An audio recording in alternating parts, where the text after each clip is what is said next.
Hey guys, how's everybody doing tonight? I have Michael Macintosh with me tonight. We were gonna do another show, but Michael showed up, and we wanted to make sure we could at least greet everybody and talk for a little bit. And if anybody has any questions, they're more than welcome to jump in and ask them. But how you doing tonight, Michael? Doing good. How are you?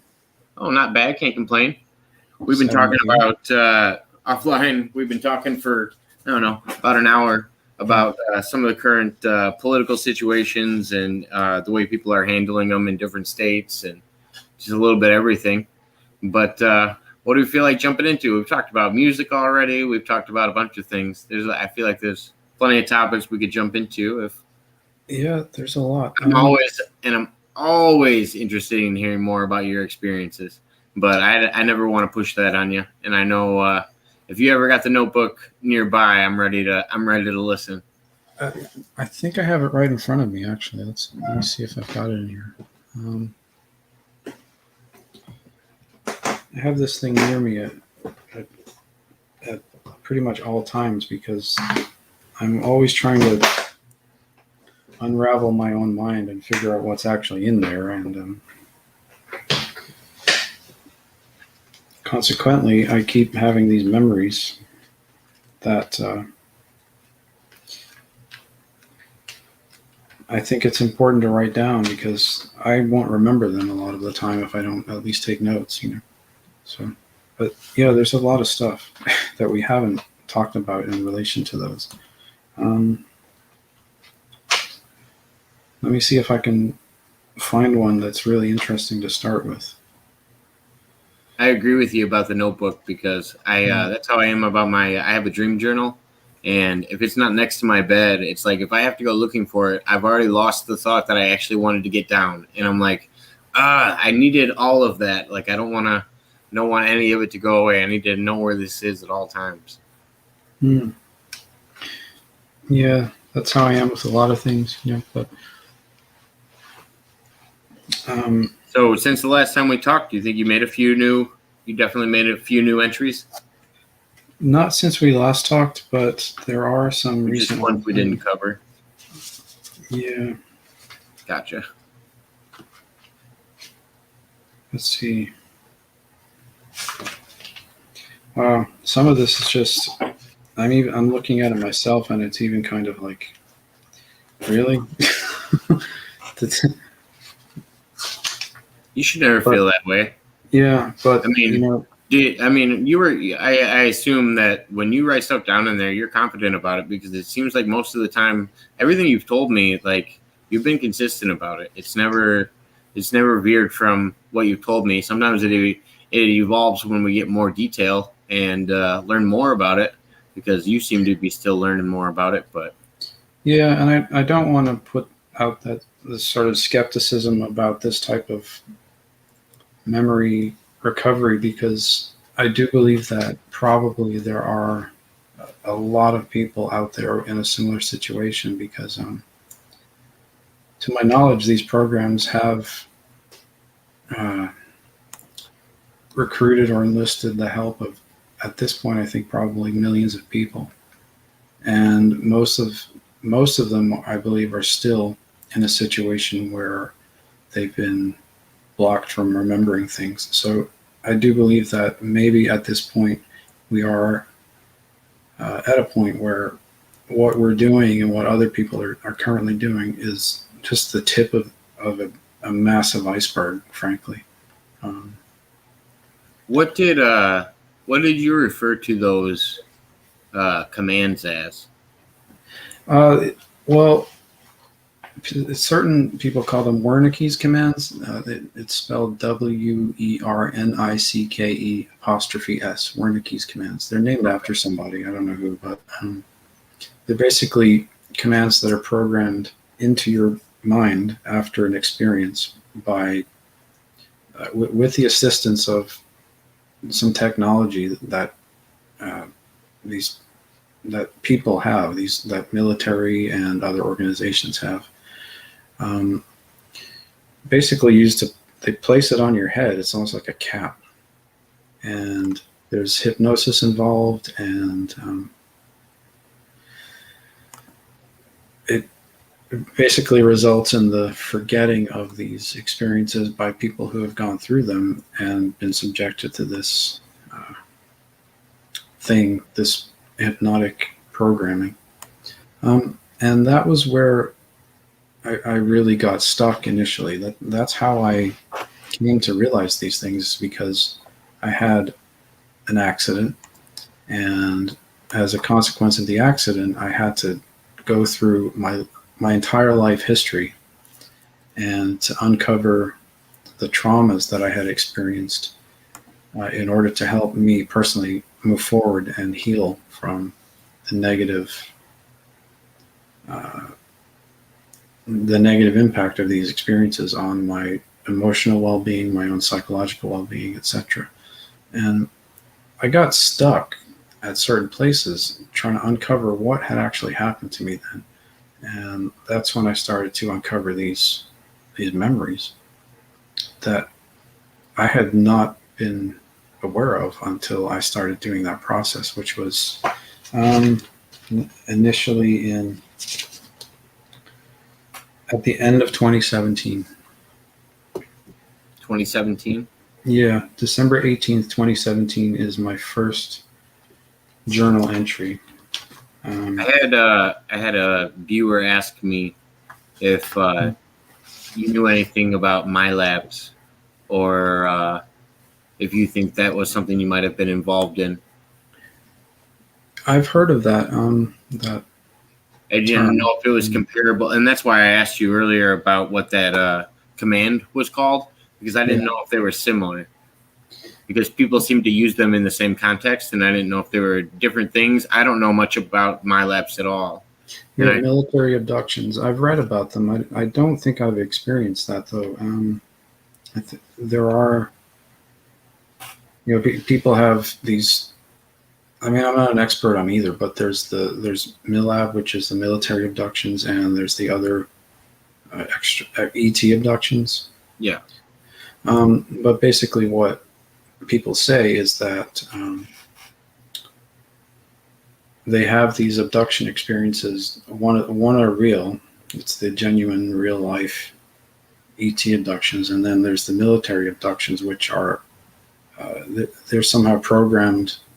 Afterwards, the abductee is programmed to think that this was just an extraterrestrial abduction, but it's actually a military procedure disguised as an extraterrestrial experience. I don't think I've been abducted by the military, and I don't consider my experiences with extraterrestrial stuff to even be abduction. It's mostly just visitation, and it's always been friendly and nice, pleasant. So when they take you on board, it's not a kidnapping. It's an invite. Yeah, it's because I mean, the one time that we've talked about you going on board a craft, you drove.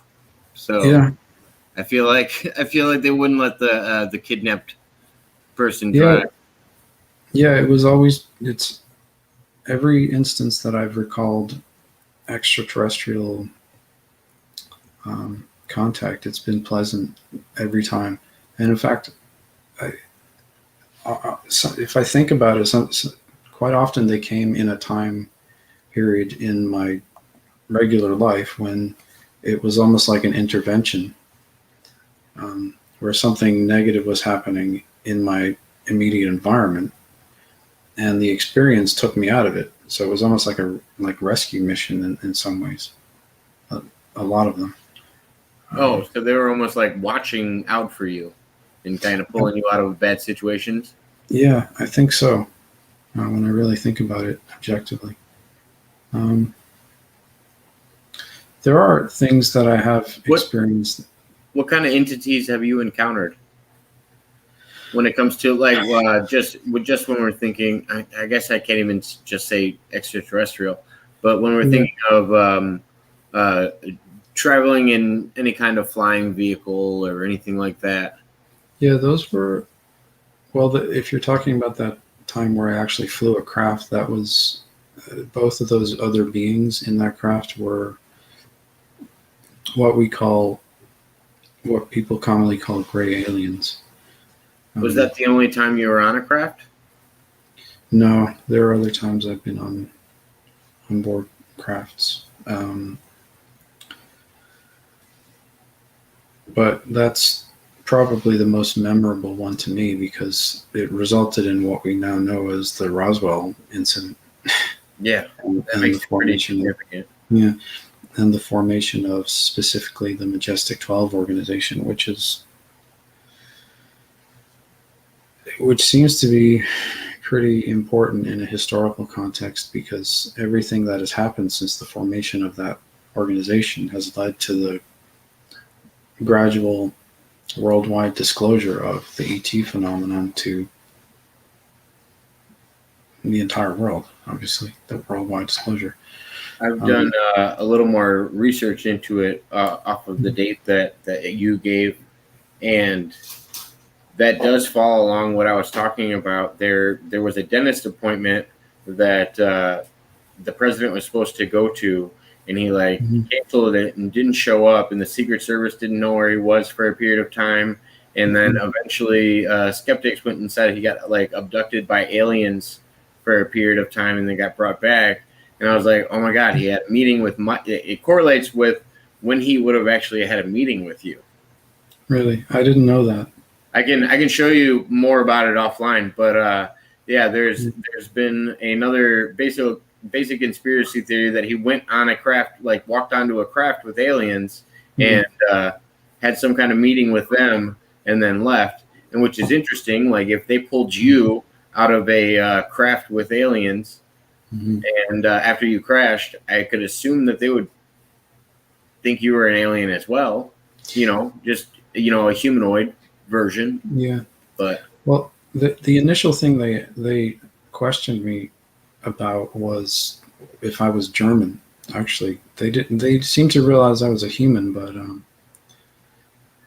the military that I came in contact with, but they They were just worried about the war efforts and yeah, what's because going World on. War II was still going on, so they Yeah. possibly thought that I was flying some sort of advanced German military vehicle, um, and I think they could pretty much tell that I was being honest with them, and I said, "No, I'm an American, but I'm from the future."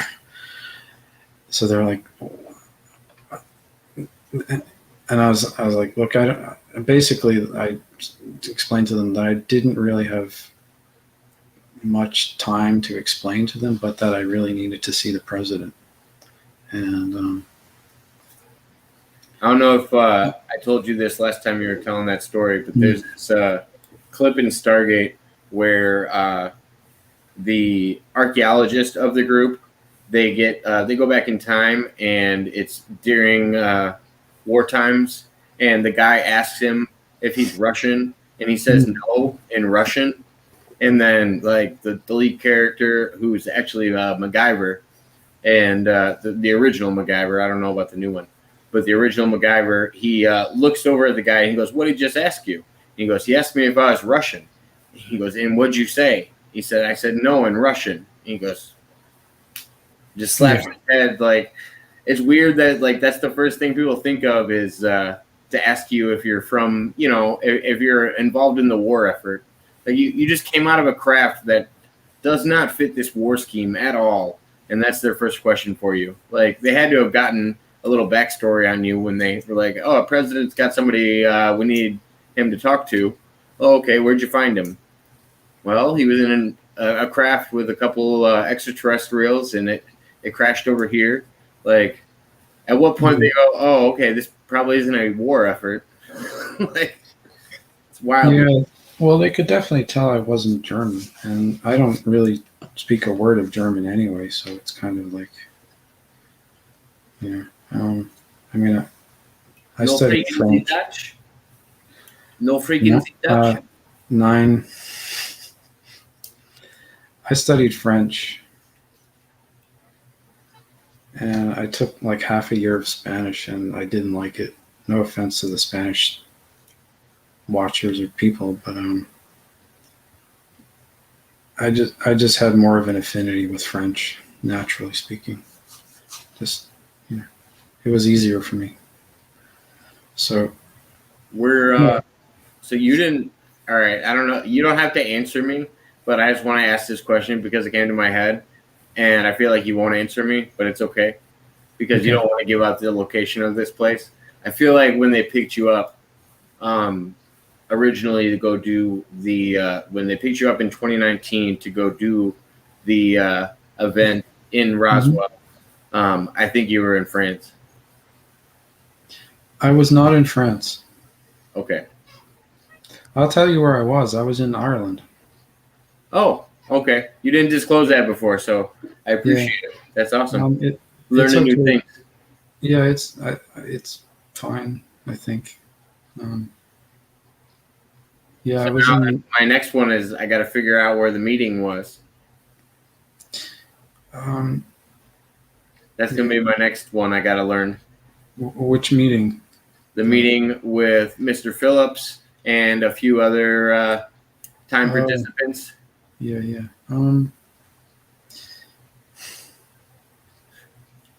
That might be a difficult one to explain. Because that's another Um, one that you got me intrigued on, and I was like, yeah, there's more there. I know it. yeah. I think I should probably keep that one under wraps for right That's now. fine. But Like I yeah, said, you don't have to answer any of these because yeah, you were clear about it up front. Right now, yeah, I'm just pushing your buttons, trying to see if I can get a little more out of it because I am really curious because a lot of and that was one of our viewers' questions is your connection with Phillips and if you knew him. And then one of our viewers came on. I think you guys ended up talking about Bitcoin, and he said you had influenced him at one point about Bitcoin. I think he came on and did a live yeah. chat with us. That was his name, Russell, right? I believe so. Yeah, Yeah, he had different names in the chat, but yeah. he gave Oh, us his. He eventually oh, talked to us sorry. talked to us in private. Apparently, Can we can we mute that? yeah, I can. We'll Um, have to get it. We'll have to get it after the live, but right now they can uh, rewind and watch it for a little bit. yeah, I mean I visit Europe a lot. My both of my parents are from Europe, actually. Um, they were born in Europe anyway. Their background is quite all over the place, but they're both American Europeans basically, and uh, So you said there was some Irish in there. yeah, well, Irish. My mom is Irish, Yeah, so that's I have a lot of family in Ireland. I have a lot of friends. that's I guess that's Europe. You did Yeah, define it. I have a lot of friends in Ireland. I have a lot of friends in Britain and family too. So particularly when I go to Europe, I like to hit up both of those places. Especially England, actually England and Ireland. Um, I consider myself to be loosely half English and half Irish, and because of the fact that my mom is actually straight from Ireland, I do have an Irish passport, so I'm an Irish citizen, So as you're well both. as Yeah. Okay. yeah. So it enables me to get around pretty good, pretty well. Not just using a U.S. passport.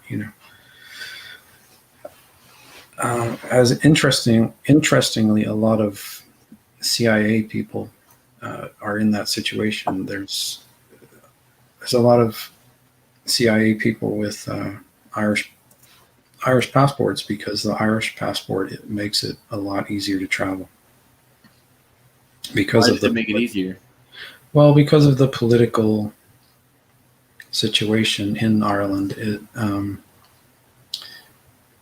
It's a lot friendlier to a lot of countries that there may be problems with the United States in relation to. So people tend to use an Irish passport a lot of the time if they can, especially CIA people. I'm not a CIA person, but if I were, I'd be using my Irish passport. I heard this wild speech from a CIA director, a former CIA director, and like in the speech, he's like, "I was a CIA director. We lied, we cheated, we stole. It was." He said it was part of what they taught us, and it was just weird, his tone and how open he was to be like, yeah, this is what we do, and he goes, part of the American experience or the American experiment, and I was like, oh, that's interesting how he phrased it, and I was like, I heard it at the end of a song actually. Mm. Well, I've known a lot of CIA people in my lifetime. I grew up in the Boston area mostly, and it's kind of a hangout for a lot of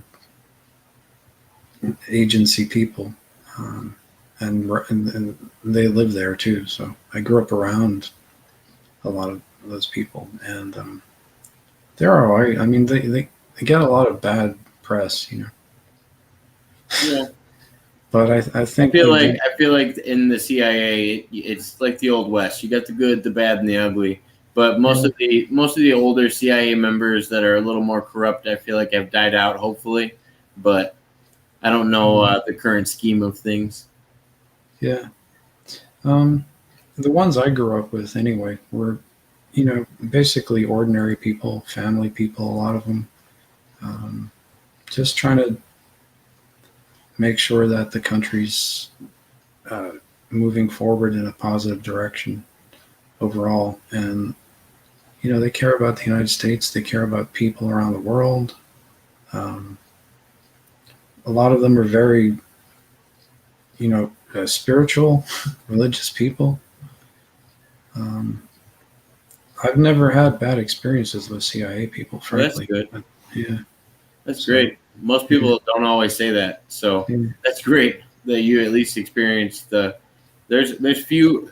I'm starting to see there's fewer and fewer people that had good experiences in their childhood experiences with these programs, whether it be whether it's Montauk, whether it's Project Pegasus, whether it's anything. The more I hear about them, it seems like some of these kids were really mistreated and some of them weren't. And then I don't know if it's because some families are related into the military. Some of them have family members that are in the CIA. I don't know how much of that makes a difference, Yeah.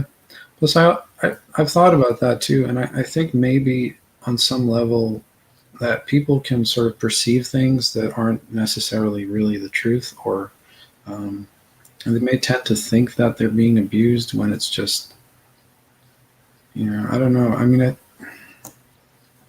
I'm not gonna try to negate what other people have been through, but yeah, I think maybe there's a perception that something is abusive when it isn't really necessarily. It's just standard for everybody.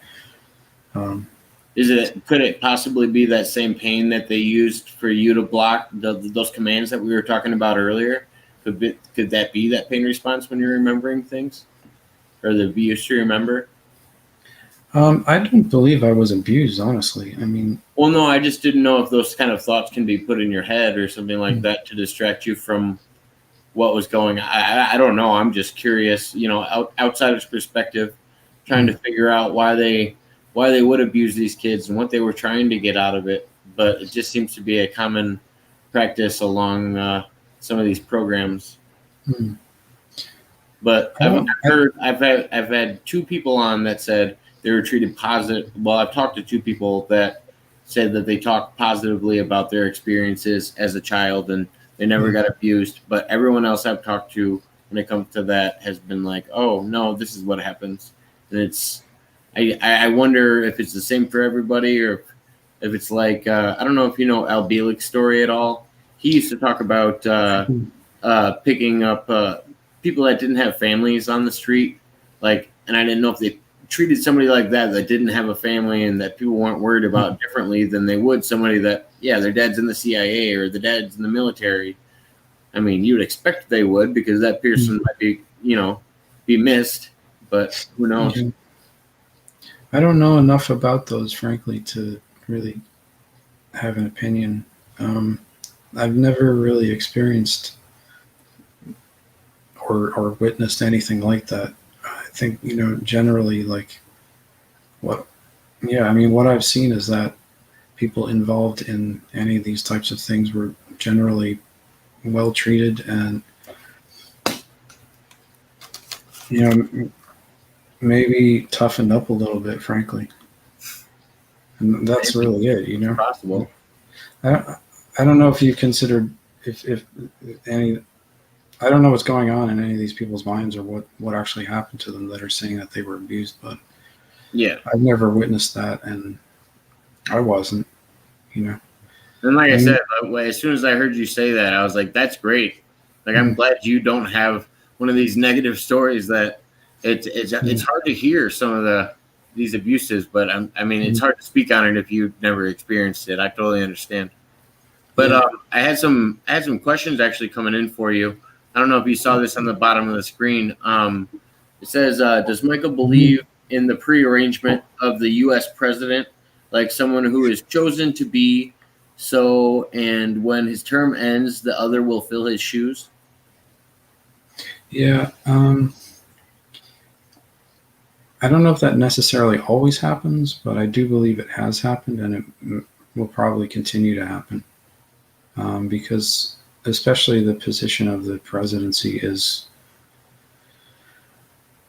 so important in certain things that there's really only a certain types of individuals that could probably do that job. And I think that the pool of who could fill those shoes is pretty narrow. So, yeah, maybe there is some element of divine providence in that regard. I do believe in foreordination and predestination. Um, I believe those are both based on biblical beliefs. Like, for instance, if you look at the case of Cyrus in the Bible, who was literally spoken about hundreds of years before he was even born as the person who would be uh, leader of the military force that would sack Babylon. And he didn't even know that until it was shown to him while he was, I think he was on the verge of doing that. And it was shown to him. It's like, look, your name is in the Bible. It was written hundreds of years ago. You've been chosen to do this. And he was like, okay, cool. I guess I can do this then. So, yeah, I do All the believe. encouragement he needed. Yeah, I guess. And I believe that does happen probably today. And it will probably continue to happen. I mean, I don't know if it necessarily happens if that's the case for everybody who ends up being the president, but I'm sure that it does happen. We had another question from Zachary Kim. And it says, "What's Michael McIntosh's opinion on the other Apex TV time travelers?" Yeah, haven't seen all of them actually. Well, we've talked about one. We talked about it earlier today with Mr. Phillips, right? Yeah, I believe Michael Phillips is for real, because I've actually spoken with him and met him in person. And, it wasn't in this time. We both met at a point in the past. So the only way that we could have met is if we both time traveled. So, yeah, we met in the past, but it was in the future I traveled from a point after those videos were made to the past before those videos were made, where I met him, where he had traveled from some other point. So, yeah, I believe he's for real. Other Apex TV time travelers, I think some of them are a little. Me personally, some of them don't have enough. Like, I can't say that they're not true, but I just don't have enough information from them. Some of them are less than 7 minutes, and they're trying to explain how they're a time traveler. I'm like, yeah. well, how can we grasp anything about what you did in 7 minutes? I believe that guy Noah is probably for real. Yeah. I know that somebody came forward and tried to claim they were him in order to discredit his entire story. But I don't think that's the real Noah. And if it is, sorry. sorry? I was just saying hi to one of the guests. Sorry about that. And I think if that's, yeah, I don't think that's the real Noah. And if it is him, which I don't think it is, he's just doing that to discredit himself in order to try to fit into this time period, because he's stuck here still. So Noah's still walking around? I think so, yeah, because well, given his manner of talking about things, I think he probably was made to come here to stay for a while, and he's probably still here. Probably to learn a lesson as part of his training. I don't know if this question is directed towards you or just in general. It says, where can I find Michael Phillips' live stream? He deleted his videos on his channel. I don't know if he might not have deleted his videos on his channel, is all I could assume. Yeah, he deleted everything from his channel. And I don't believe he's in this time period right now, so we may never hear from him again. I don't know. You'd have to ask him. I'm not him, so I don't know. I don't think I've ever talked to you about the John Teeter story. What do you think about any of that, or have you heard of it? Yeah, I've talked with John. I might be pronouncing it wrong. Yeah, I've talked with him as well, and not just one version of him. I've talked with a couple of different versions of him, and like the younger one that hadn't traveled yet, and one that's older who had come back. And I believe there's. Talk about? I'm sorry? What did you guys talk about? Well, the younger one was pretty open and willing to talk about a lot of different things. But the older one is very tight-lipped and doesn't want to talk about a lot of stuff, because I think he has a specific mission in mind that I don't know.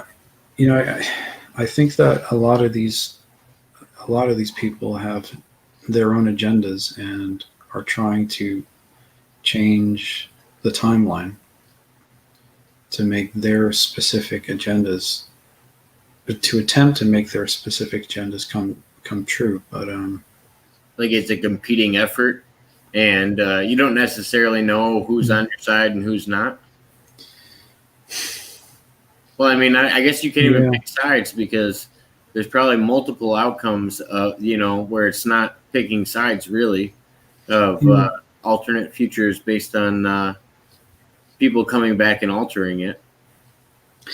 Yeah, I think the thing that a lot of people don't realize, who maybe in the future may be involved in what I think will be the time travel program, the official U.S. government time travel program, which doesn't yet exist, but I think will by the end of this decade, is that no matter how much time they spend in a certain time period, or no matter what they try to do in that time period, they're not really going to change a whole lot. Time doesn't really work that way, and time travel doesn't really work that way. It's sort of, you kind of have to think of it as like you're in a movie and you're part of the movie, and you can only kind of like veer from the script a little bit. You know how actors have kind of like, especially if they're a really well-known actor, they have the freedom to kind of change a little bit.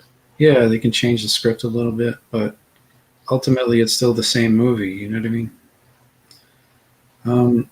I think a lot of time in the future. Do you think destinations are predetermined in life? Yeah, we were just talking about that, and there are many things, I believe, which are predetermined. Um, this predestination and foreordination, foreordained things. But around those things, there's stuff that can be changed and influenced, but that's not a whole lot of stuff when it comes to certain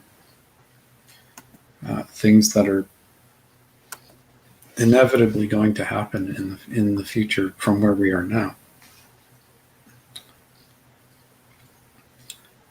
And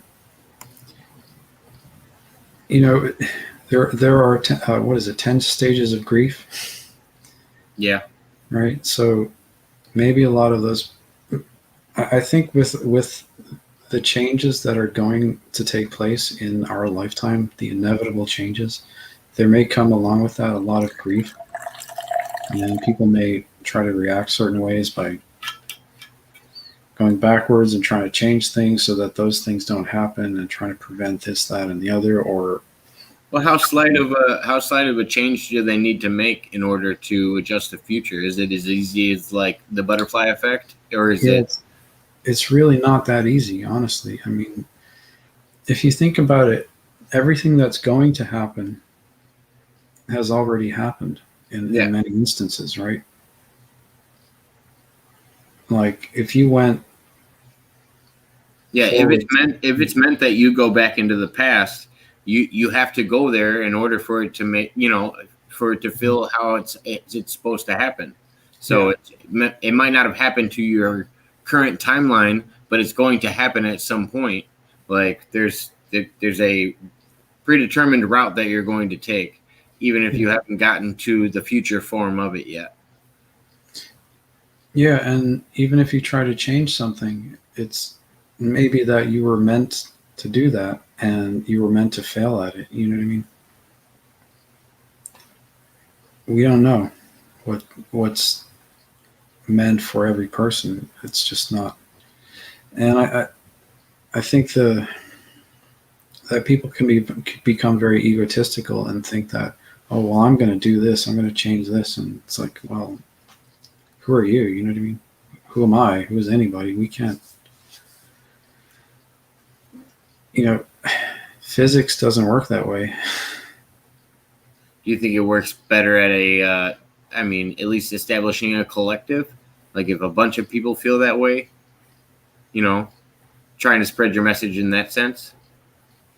I don't really know what you mean, like honestly. Like you were saying, it doesn't do a lot of good to be like, I'm going to change the world, but can Oh you be yeah, like, all right, well, maybe I'll get a collective together that wants to change the world with me. And if we get enough voices together, hopefully, I mean, I, yeah, there's a lot of people yeah, asking for disclosure, but I don't think we're ever mm, going to get something like that. So, I mean, I think there's a balance to it. You'd have to get quite a few people. yeah.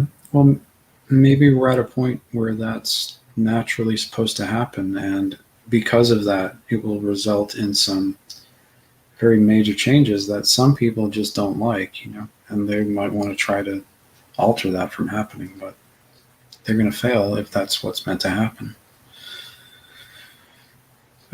I don't know. I mean, I don't know what people are thinking. Yeah, it's hard to But, assume that. yeah. Got another question here. Somebody asked, "Have you guys heard of Project Looking Glass?" I mean, I've heard of it. I don't know much about it. Do you know anything about it, Michael? I do. It's a Project Looking Glass is I don't know who formed it, but I know about it. It was formed to, and I've never been part of it or used it or anything. But there's the supposed Looking Glass technology, which enables people to chronovise into the Oh, past or okay. future. That's the same program. Yeah, it's the chronovision. Oh, so you don't even need those projects. I don't need it because I can do that with my own mind. It's a natural human ability. But we're living at a point where people are out of touch with their natural abilities. I think basically, and some people like myself have had, I suppose, a luxurious position of being able to tap into these abilities on my own. Um, So I can do that without the use of the technology. So I've never had a need for exposure to that technology. In the same way that, I don't need to travel back to witness the Gettysburg Address to realize that republicanism is a good idea. Just, I don't want to get too. So what do you know about Project Looking Glass? Um, well, I think with a lot of these things like that, you're going to be exposed to it if it involves something that enables you to learn something that you may need for something that you're going to do after that. And that's really all it is, I think. It's just a kind of training program. So I had this weird encounter one time where I was I don't know if you know, I don't know if I told you this before. I was dabbling with a Ouija board, and I talked to this guy named Grim, and he gave us some information that we didn't take seriously. And eventually, the information he gave us made sense. Um, my best friend killed somebody in a car accident, and the guy that we were talking to, Grim, asked specifically to talk to my friend and wanted to talk to him about death. My question with that thought in my head is, do you think you can ever get enough information in the past to alter anything in the future, where Yeah. it would help you and be more beneficial to actually change an outcome? Because in that situation, I didn't feel like there's no question I could have asked right that would have gave me enough information to change what was going to happen. Like, regardless, I felt like that accident was going to happen no matter what question I asked. And I don't know, it was just a strange feeling that came over me. And I didn't know if you've ever thought of a different way that, like, if you were in the past and got enough information, you could actually change the outcome in the future. Or Yeah, well, that's what Michael Phillips was trying to do. If you look at what he was talking about, um, he came from a time where there had been a World War III during the Trump administration. And he came back to this time period, and his ultimate mission was to prevent World War III from happening because it somehow it was determined that it didn't really need to happen. It wasn't a fixed event. So it was changed. World War III hasn't happened. And it was supposed to be happening right now. It was supposed to have started some time ago and be happening still. But it hasn't happened. So certain things like that can be prevented, in my opinion. And maybe because of the fact that World War III has actually been prevented, that could lead to other changes. Like maybe, he also spoke of Michael Macintosh being president when I had already decided that I was going to run for president. But maybe that might not happen as well. Maybe somebody else could be president instead. Maybe I don't have to be in those shoes.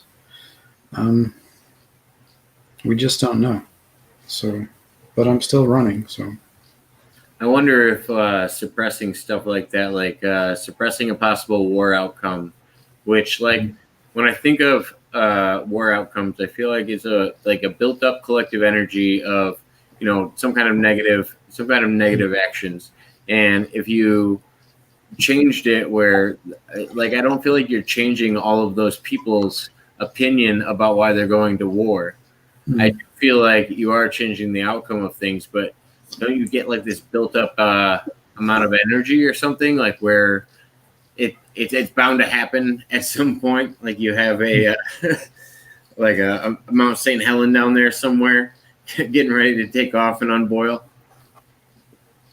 Sorry, that's good beer, but oh, what was it? I Can't promote beer here. No, IPA. What kind of beer? Just a Sour. generic American lager. Oh, nice. Yeah. I don't know. I got another question in the chat. It says, what are your guys' thoughts on the Mandela effect?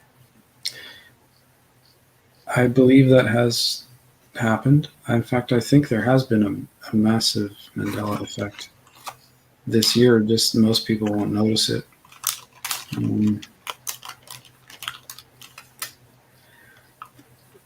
It would be very lengthy to explain, but only people who are aware of the existence of time travel would really understand it. What are some of the immediate differences you noticed? Well, just alterations of certain things, like things have, like a book I was reading, for instance. That's a pretty famous book.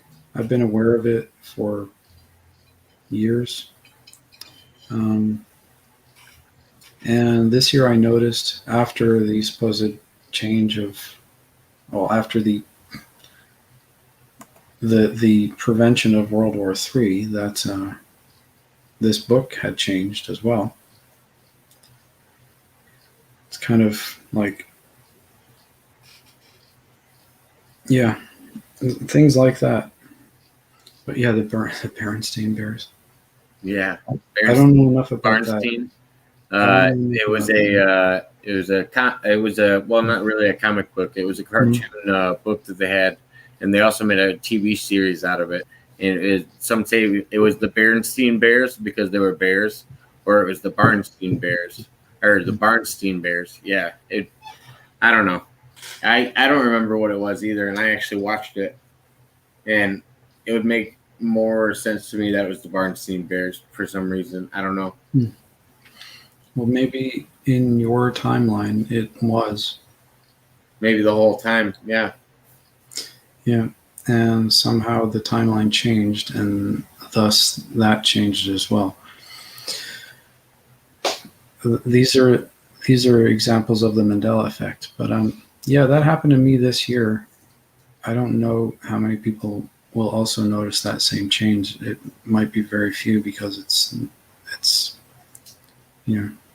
the book that I'm talking about is not as widely known as it probably should be, but it's known to me. It's been known to me for quite a few years. And I was looking at it again this year. It had changed. The dates in it had changed. Numbers and years and everything had changed in it. So it's a little bit freaky, I guess, when you figure these things out. But Hi, Sean. But maybe, I was asking what the book was. What the book was? It's called Chronicles from the Future by Paul Amadeus Dienach, Dienach. And it's a book about time travel. So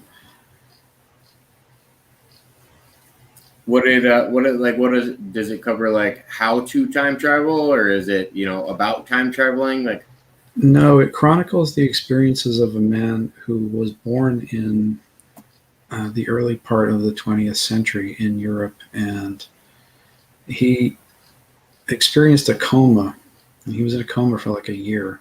And during that coma, he somehow time traveled to the future and lived for X amount of time in the future. And basically the book is just him reporting what he had experienced. And I've known this book for quite a few years. I always assumed it, I assumed it at first to be a work of fiction, because it just seemed fantastical to me. I didn't believe in time travel when I first found the book. But does it have specific names tied with the experiences? I'm not sure, honestly. I think there might be some names mentioned in it, but it's not anyone that there's nobody we know of that mentioned in it as far Oh as no, I I can. was just curious if any stuck out or anything like that. Yeah. There there's not really any focal character or anything like that. There's just Paul Amadeus Enoch, and it's just counting his recounting his experiences. He wrote them down after he came back and came out of the coma and wrote them down in a book. But a few years ago, and until the last time I looked at it, which was like last year sometime, it had very specific dates. But this year, after Trump wasn't reelected, or was, but wasn't reelected, whichever way you want to look at it, um, the dates changed. That's significant. It is, yeah, and that I think is an example of the Mandela effect. But many people might not notice it. Most people probably wouldn't notice it. It looks like Sean Andre's got a question. He said, "Hey, Michael, you still running for president in 2024?" Yep. Although frankly, I don't want the job. So, but if who I think is going to be running as a Democrat is going to be doing that, I think I have only one choice but to run against. To continue to run as a Republican. I would love to see that debate. Yeah. Well, I think it'll be a very easy debate if Oprah Winfrey is running against me. So you you heard that here first, I guess, maybe, or at least this is one of the places you first heard about it. Is that I may be the Republican candidate versus Oprah Winfrey as a Democratic candidate in 2024. Yeah, I think we were talking about The Rock, and we were talking about Oprah Winfrey and all the different random candidates we thought were going to run. Mm. So if it's Oprah Winfrey, then I definitely have no choice but to stand in her way, to continue to stand in her way. What do you have to? Oh no, you might not want to dive into that, but well, I didn't know a lot about Oprah, frankly, until Trump was the president, because he kind of made it easy to find out a lot of things about a lot of people. And I was going to run anyway before I knew anything about Oprah Winfrey, but now that I know about her, I'm definitely going to do it. Let's just put it that way. Well, and that's why actually they thought Oprah Winfrey would run, is because they didn't think there was a lot of skeletons in her closet. But it'd be interesting if they started coming out in the because that's where they would come out on the campaign trail. There you go. And I think because of that, you're going to see basically a crucifixion of Oprah Winfrey in the near future. But sorry, Oprah. Sorry, not sorry. Oh, so what should we move on to now? Mud Rabbit had said there's a fictional work that is written on that principle, but it's not this book. Oh, can you tell us what book that is? That'd be interesting to know about. Oprah won't be around by then, she says. That's interesting. You never know. Who knows? Is she around right now? That's the question. That's one way to look at it. So many weird questions like that. Well, as far as I know, I'm still me. Well, that's good to know. Mm-hmm. As long as you can tell yourself that, because I don't feel like everybody always knows. Yeah, I don't have any circuitry or anything like that. I'm definitely not electronically. Oh, this must be the name of that book. Lord Fowl's Bane by Stephen P. Donaldson. Guy Hmm. falls into a coma, wakes up in a different world. Sounds interesting. Hmm.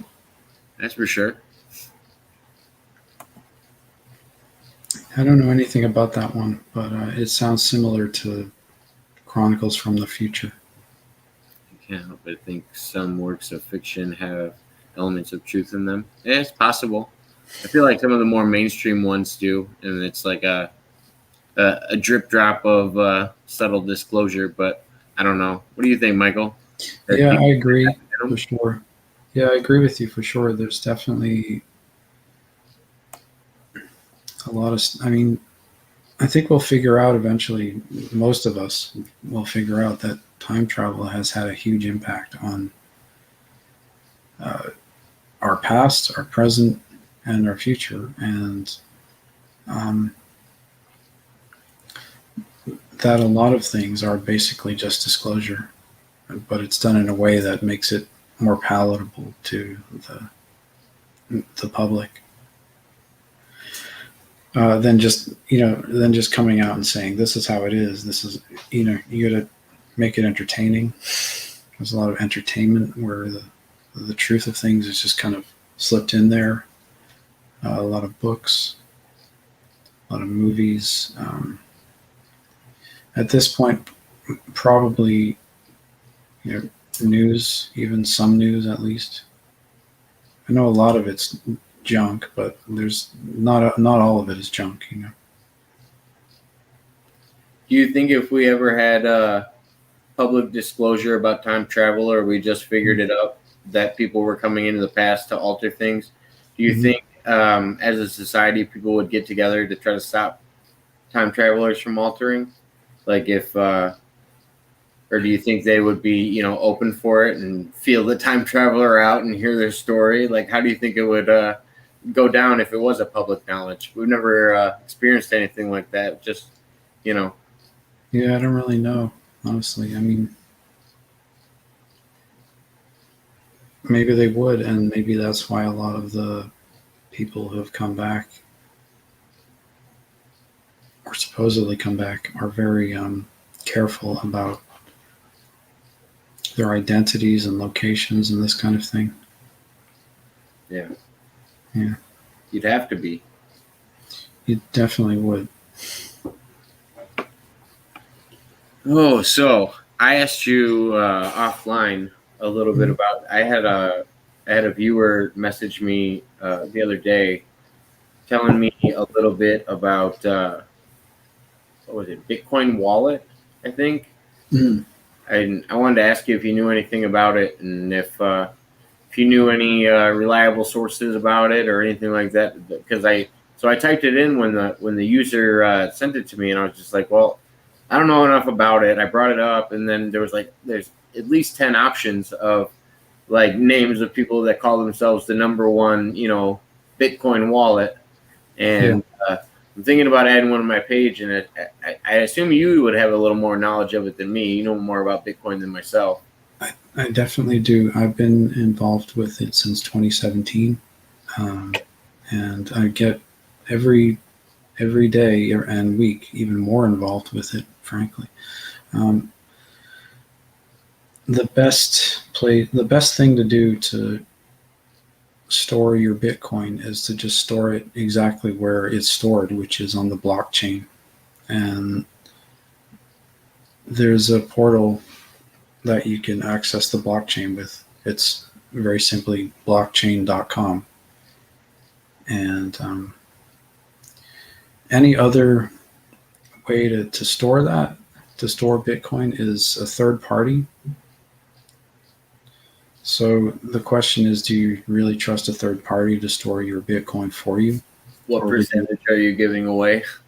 Yeah, or would you rather just keep the pure form of it for your own self and access it yourself? Um, I would personally not want to trust a third party with it. I don't, because it's happened already where third parties who stored people's Bitcoin for them, absconded with it, took off with it. It's gone, and those people will never see that Bitcoin ever again. So, Is that from exterior mining operations, or is it just because people, just like licensing agreements where they were just the one that actually owned it, and they told the other person they owned it, or how does that work? well, what happened was there, particularly there was an exchange called Mt. Gox, and early on as far as I know, they actually held people's Bitcoin for them, and that was nice and everything, but what happened then was Mt. Gox disappeared. They just up and vanished. And so all of those people who had trusted Mt. Gox to hold their Bitcoin for them lost all their Bitcoin. So the thing is, why, we should look at that as an example, as an example of who can we really trust with our money. We can't really trust anybody, frankly. We can only trust ourselves. So that's the point of it, really, is not to give that centralized power to any group or person, but it's for the individual, for us, for me, for you, for everybody across the world who owns that portion of the blockchain, which is Bitcoin, or owns that Bitcoin on the blockchain. So that's the way I look at it. I don't trust anybody with my money except myself. And cut out the middleman. Might as yeah, well. yeah, that way nobody can steal it. If anybody wants to steal it from me, they're going to have to, fight me for it, and they're probably going to lose. So I had a couple more questions. Well, questions in a comment. One comment: I came across a time traveler on SN Radio on YouTube. That's my recommendation. Okay, so we gotta check that out. Let's see here. Who exactly is in control of the U.S. government? That's a bad question. is anybody? I don't know. Any single entity? Yeah, I don't think anybody is. Do you? No, I feel like there's several pieces to that puzzle. Yeah. With that, I mean, I bet you could point to people that own a majority of the pieces, but I don't think that anybody has a stronghold on it yet. And really, I mean, that's probably a good thing. And what we really need to do is make it so that more people have control of the U.S. government, more Americans, because that's the point of it. It's not really to have a centralized power. It's to have power for each individual on an individual level. So we got a couple more questions coming in comments. Says, I prefer to hold precious metals. I'm assuming compared to Bitcoin. And I'm starting to think off my answer to that is my personal opinion off of what Michael's told me is it's starting to seem like Bitcoin is rising in value a lot faster than precious metals or gold or sterling silver or anything you can think of in that category. Yeah, well, I would just like to know, if you're going to hold precious metals, how are you going to transport that across state lines or national lines or any lines for that matter? How are you going to store that? And if you're storing it with a third party, you don't really own it anyway. It's theirs. What if the government says you can't have it anymore and they want to take it? There you go. So it's really very impractical to hold precious metals, to quote hold, because, and if you think about it, most people who hold precious metals, they don't really have it in their hand. They can't go and just get it. It's like it's not theirs. It's in the possession of somebody else. So that person really holds it, effectively owns it and controls it. Yeah. And Possession. 9/10 at least. possession is 9/10 of the law. There you go. Right. So it's like, if you don't possess it, it's not really yours. So it's kind of an illusion that to a lot of people that they hold precious metals. A lot of people invest in it and they try to make money by buying and selling it through a third party, but it's not really theirs. Mud excuse me. Mud Rabbit was commenting on the other thing we were talking about with, what entity kind of runs the U.S. government, and she was thinking that the military holds a lot of the pieces, and she also said we need to go back to state rules. Yeah, I agree with you on that. I feel like the federal shouldn't overshadow the states. The states should have the rights to do what they want to do. If you don't like that state, move out of that state. You don't have to live there. I kind of agree with that. I want universal rights covered by the federal government that everybody should have, but there should only be so much umbrella parenting. Yeah, I agree with that on a lot of levels. I mean, I think the federal government has, over time, become too authoritarian, and especially I think in the last 20 years, it's just become way too authoritarian. It's become like Big Brother, and when the Patriot Act came along, I was terrified, frankly.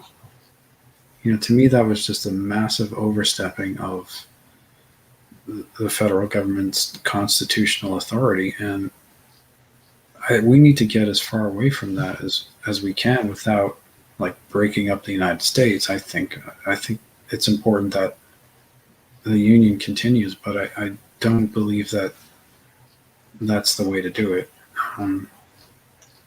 It's just ridiculous.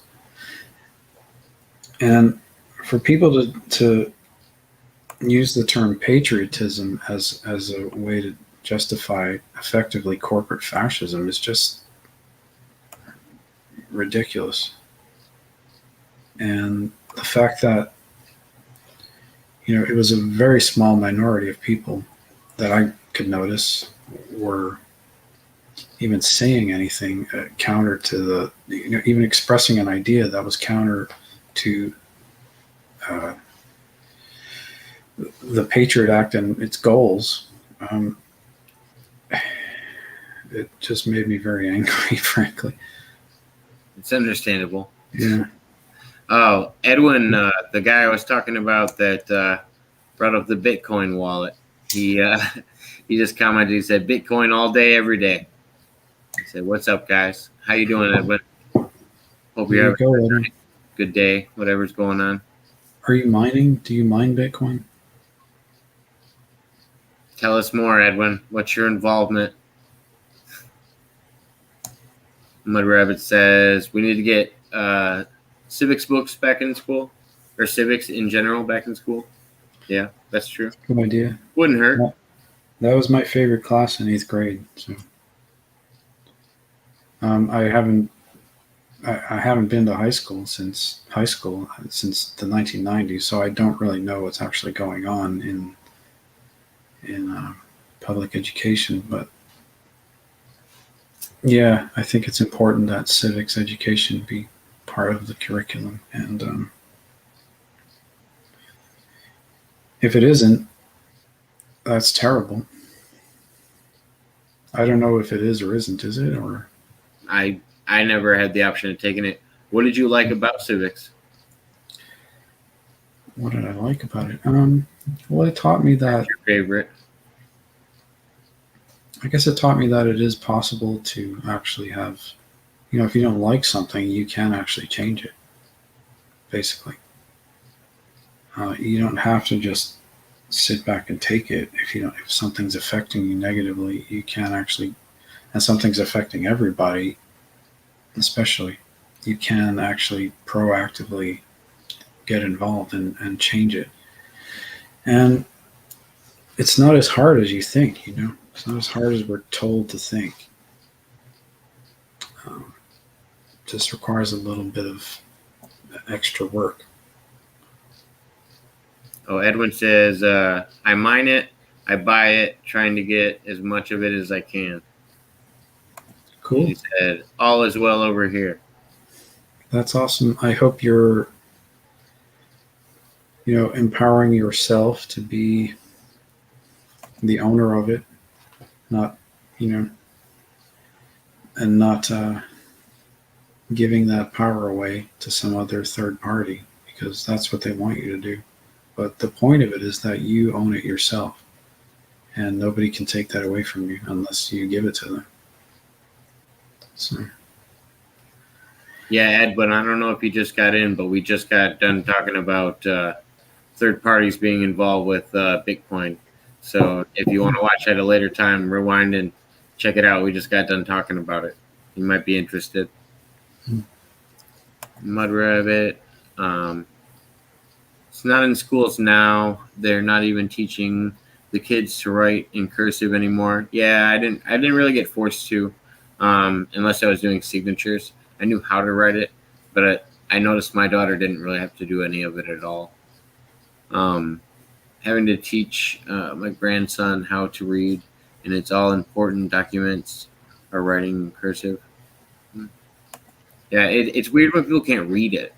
But I think that comes down to the handwriting as well. I feel like I also see a lot of handwriting cursive that is not even legible.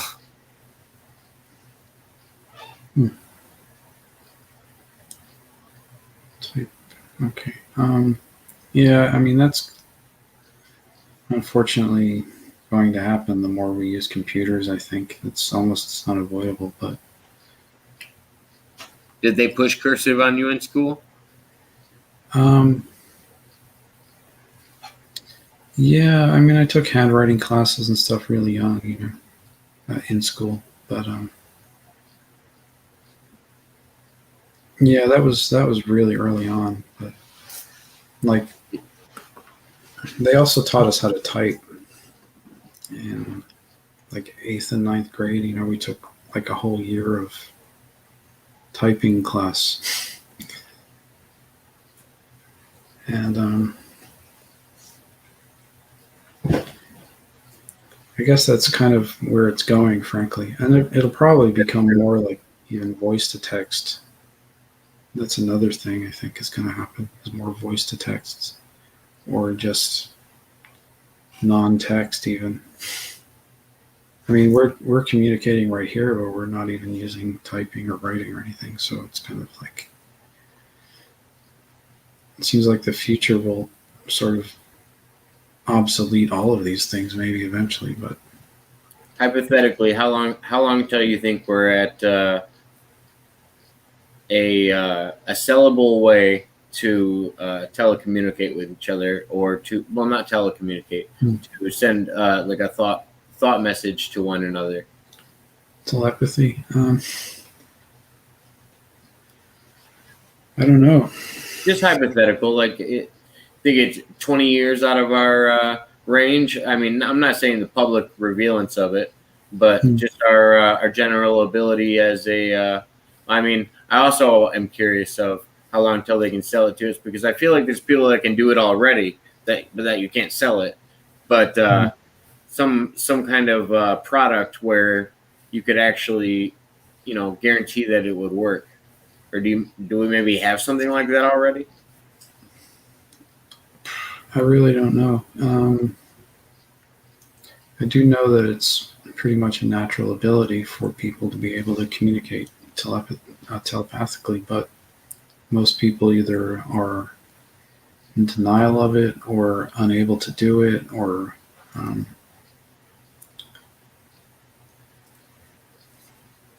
probably some other reasons. But yeah.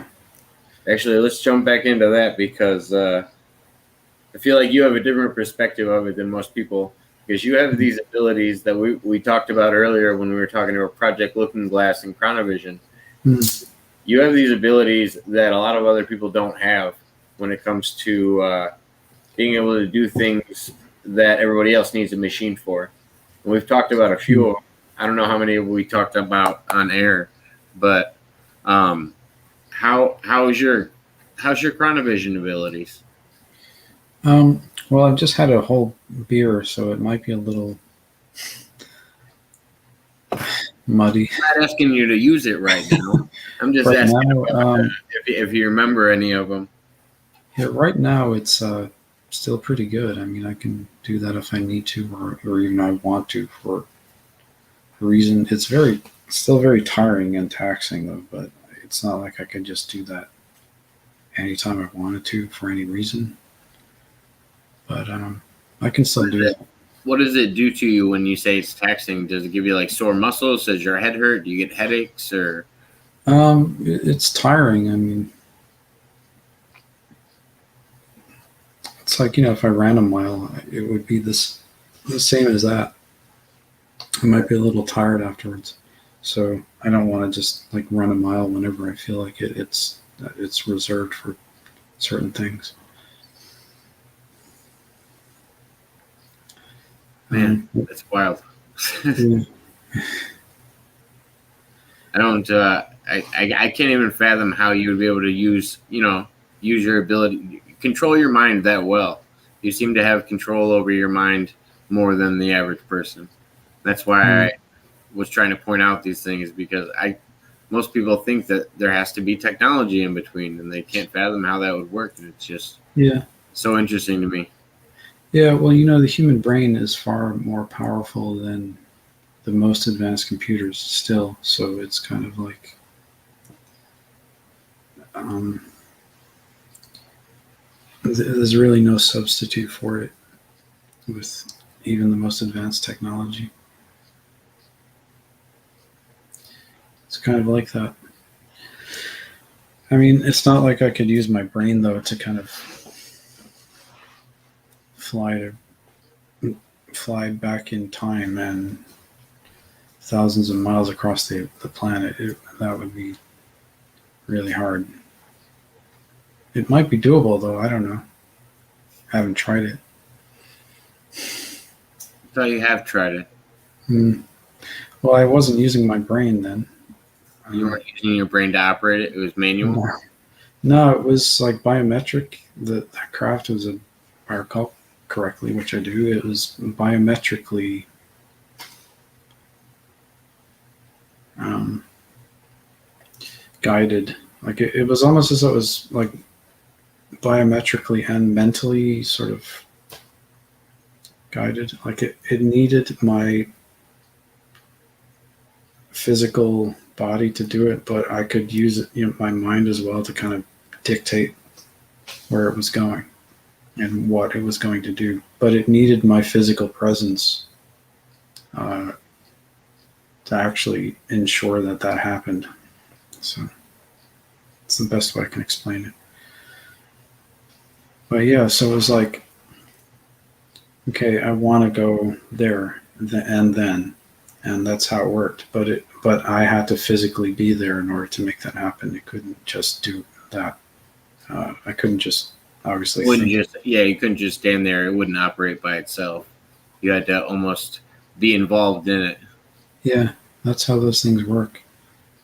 And But you don't think there was any telepathy involved? It was just a connectivity of your body and the sensor or whatever. I still don't know and understand the full science behind it, but that's what happened. It was like I used basically my arms, my hands to kind of make sure that it knew I was there, but my mind was deciding that it needed to go, deciding where it needed to go and when.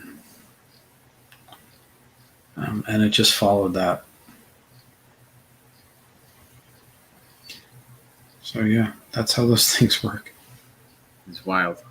Yeah. Have you talked about your astral projection abilities as well, where it's similar, but it seems like you can also do it at a dream state as well, where you're not as involved. Yeah, I can definitely do that. I'm not sure if I should talk about situations in which I have done that because they might be um, a little sensitive. Okay. Uh, Not a problem. Nothing, you know, scandalous or anything like that, but uh,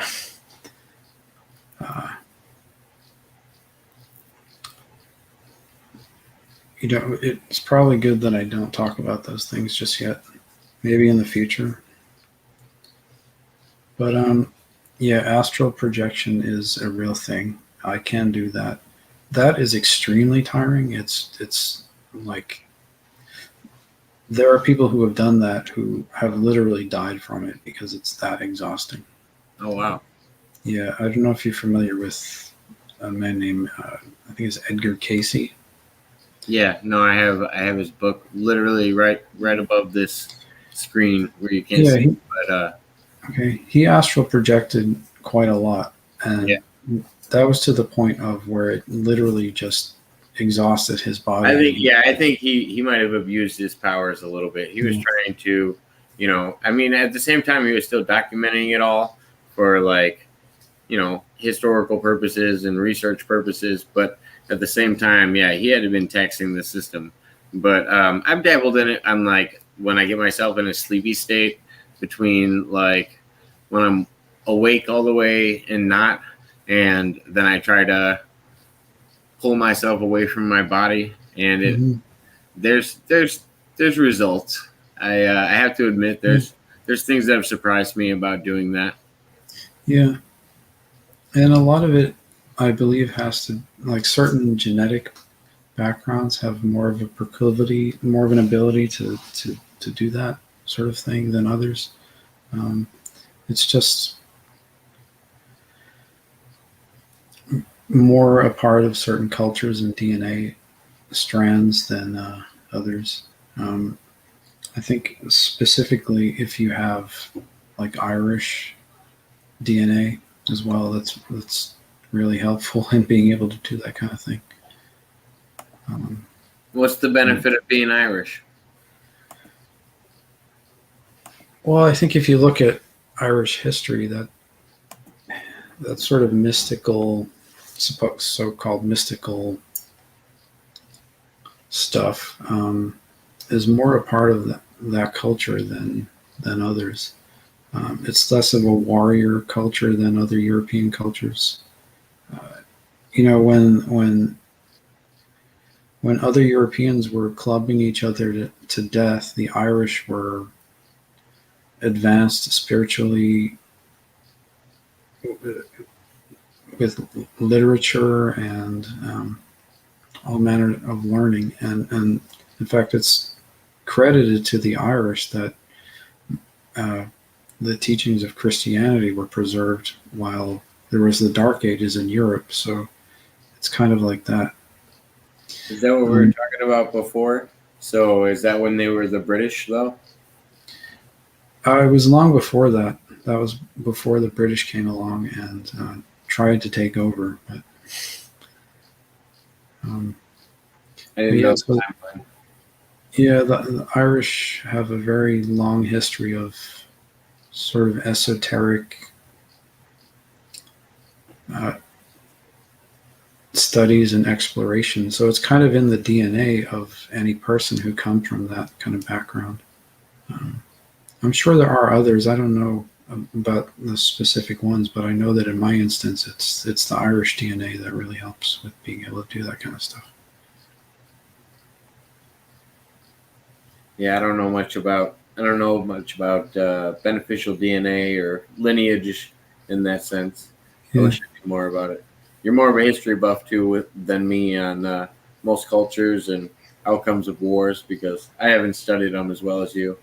I was always interested. I had different topics in history that I was interested in, mostly yeah, Egypt and stuff like that. yeah. Well, if you come from a culture where there's or a genetic background where there's been a lot of conflict or war or anything like that, you kind of inherit these traumas into you, basically from your ancestors. The traumas of past wars and past experiences. Um, but with the Irish, there's a long history of Sorry about that. that just not really happening because Ireland has been a very neutral country when it comes to conflict uh, for as far back as you can really research it. There obviously has been conflict, but it's not as thorough as not as involved as other countries like say Germany or Britain or even France, I suppose. Well, you can see that in nature too, like the way that where some people are scared of the dark. It's almost like in you to be scared of the dark because you had this fear at one point where, like, yeah, you like fire, like that's a normal thing because it's almost like a comfort blanket at some aspect, especially Yeah. if you built it yourself and you're out in the woods or something. That connection to nature always helps too, but yeah, it's interesting that you have those built-in things inside of you, though. Just like you were saying with the DNA, that just are triggered because of your past ancestors. Yeah, it's amazing what we do actually inherit through our DNA. And there's a misconception that because we're all that white people are all just white people, but there's a lot of diversity genetically and historically within Mm-hmm. white people. I mean, I'm white, you're white, but we have different backgrounds, and within those backgrounds, there's a lot of different history, and through the DNA of those histories, we've inherited different traits, maybe on certain things. So Yeah. it's kind of like that. And it's strange, like depending on how far you go back, wars actually depicted why you have certain lineages in your family. Like Yeah. I probably have a good idea of why I'm white and have Native American in my family. Mm-hmm. I doubt it was a peaceful relationship, but I hope it was. But I don't know any. I don't know any relatives that were Native American in my family tree that I know of, and so I wonder where that lineage comes from in a DNA test. And it's like, oh, well, that's strange. There had to have been some occurrence, but Yeah, probably wasn't a positive one if I can't see it in the last 60 plus years. it's possible. Um, there were also, because of in especially like East Coast America early on when the colonies were still around, um, there was already a lot of Irish ancestry and people and DNA in the colonies because the British were also Irish.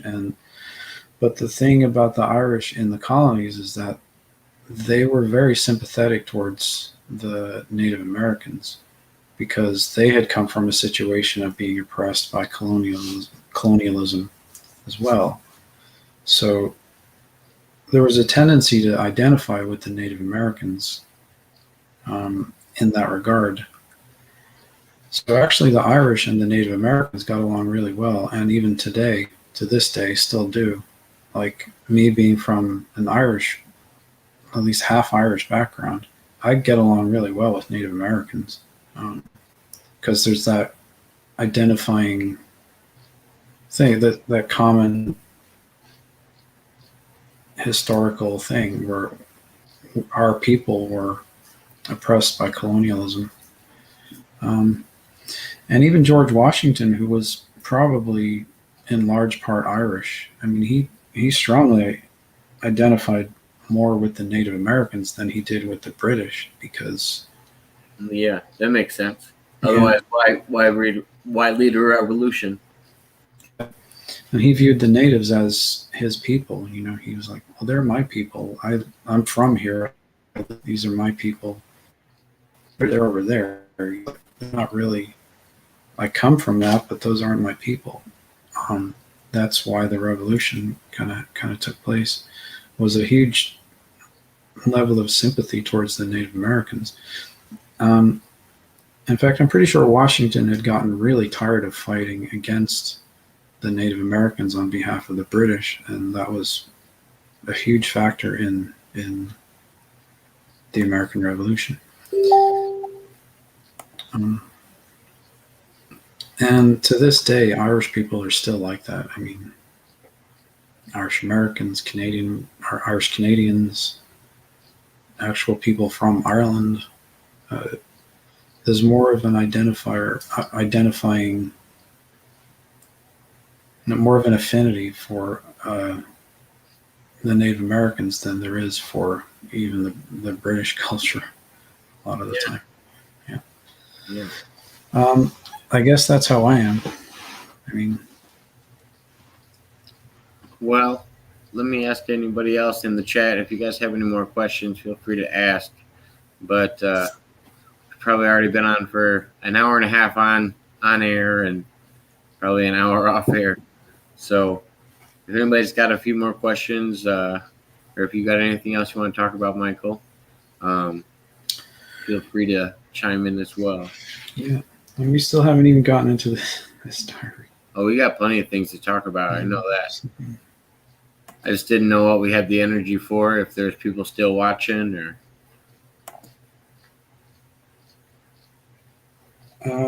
Well,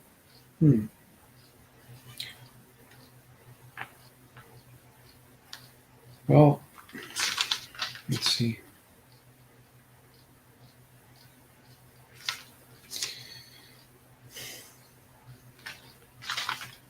There's probably a lot of stuff. But yeah, I want to talk about the Notebook. If you've got the Notebook in your hand, that's always my favorite topic. Yeah. Well, I guess, here's something very short, I suppose. On September 1st, 2020, this was written down. It's my wife's handwriting. But I remembered that around 1998 and 1999, I was driving from Boston to Montreal, which I liked to do a lot when I was younger. Especially because Montreal I'm a musician, and Montreal has a pretty, or at least then did have a pretty big music scene, and I liked to kind of, be part of that as well. But I was driving up there, and while I was driving, I was visited by what we call the gray aliens. And they took me on their craft from my car. And they actually took me to a specific time and place. They took me to witness Abraham Lincoln's assassination. While because when I had been driving along, I'd been sort of thinking about something and wondering in my mind, like, what's the point of all of this? Who actually really cares about anything? Is there anyone who ever has actually cared about anything? Because I guess maybe I was surrounded by a lot of apathetic people and just apathy in general towards things that I had been, like positive things that I've been trying to work towards and accomplish, and just felt very frustrated with that. And so, like who? Well, with at the time, because I wanted to hear more about your experience of the Lincoln assassination, but yeah, but I guess at the time I was probably working on a bunch of stuff and trying to, there's a lot of negative stuff going on in the world back then.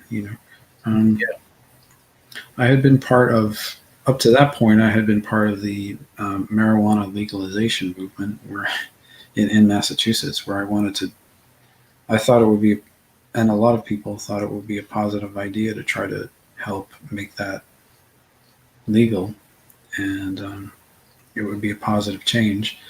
We were experiencing a lot of backlash about that, Uh, that was a lot of that was led by the Boston music scene. Actually, we used to have concerts in front of the State House every summer, promoted and talked about it for a long time, and nothing ever happened. It was like, why are we bothering? It was very discouraging. Um, and it was like, who cares about this kind of thing? Does anyone actually care? And they brought me, they informed me that they had brought me back to that point to see this person, because that person was an example of someone who actually cared. And that was the answer to my question. So it kind of led me to reading that and realizing that kind of leads me and led me to the belief that they can actually pick up on what you're thinking. And somehow they can actually read what you're thinking and understand what's going on in your mind somehow and provide you with answers to things. I don't know how. They're obviously very powerful in that regard and very advanced. But that's what they did, and that's what happened. And then before I knew it, I was back in my car. They literally just put me back in my car, and there I was. They just dropped you back. No, Yeah. Was it the same time when you came back? Was there a time dilation or? Yeah. No, it was the exact same time from when I had left that they put me back. So when did this? Do you know when this event took place yet? Or you just? Yeah. I thought you said the date when you just wrote it down. I didn't know if you said the date when it took place. I wrote it down in September of 2020. Yeah. And it actually took place in. It was about 1998 or 1999. Okay. It was. I think it was probably a late, dark weekend, early morning or night, because that's mostly when I drove up to Montreal from Boston. But yeah, so there's probably no traffic on the road, as there usually is and was at that time. The roads from like New Hampshire to Montreal are usually empty on the weekends, like completely empty. So there were no other cars around. It was just me on the highway. In fact, I can recall stopping on the highway and literally getting out of my car and standing in the middle of the highway to take photographs. And that would be weird.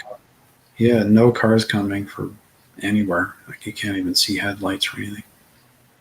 But that's when that happened in an instance like that. So it was when I was, away from the city, away from towns, very isolated. And it was as though they had been following me. They had picked up on what I was thinking and then answered my question for me by means of that happening. So that's how the whole event kind of answered the question for you. Yeah. So that's maybe when I started to realize, I guess, who actually cares. I suppose Abraham Lincoln cared on some level. It might be hard to accept for some people, but I can understand that. That's true. Yeah, but I do think that,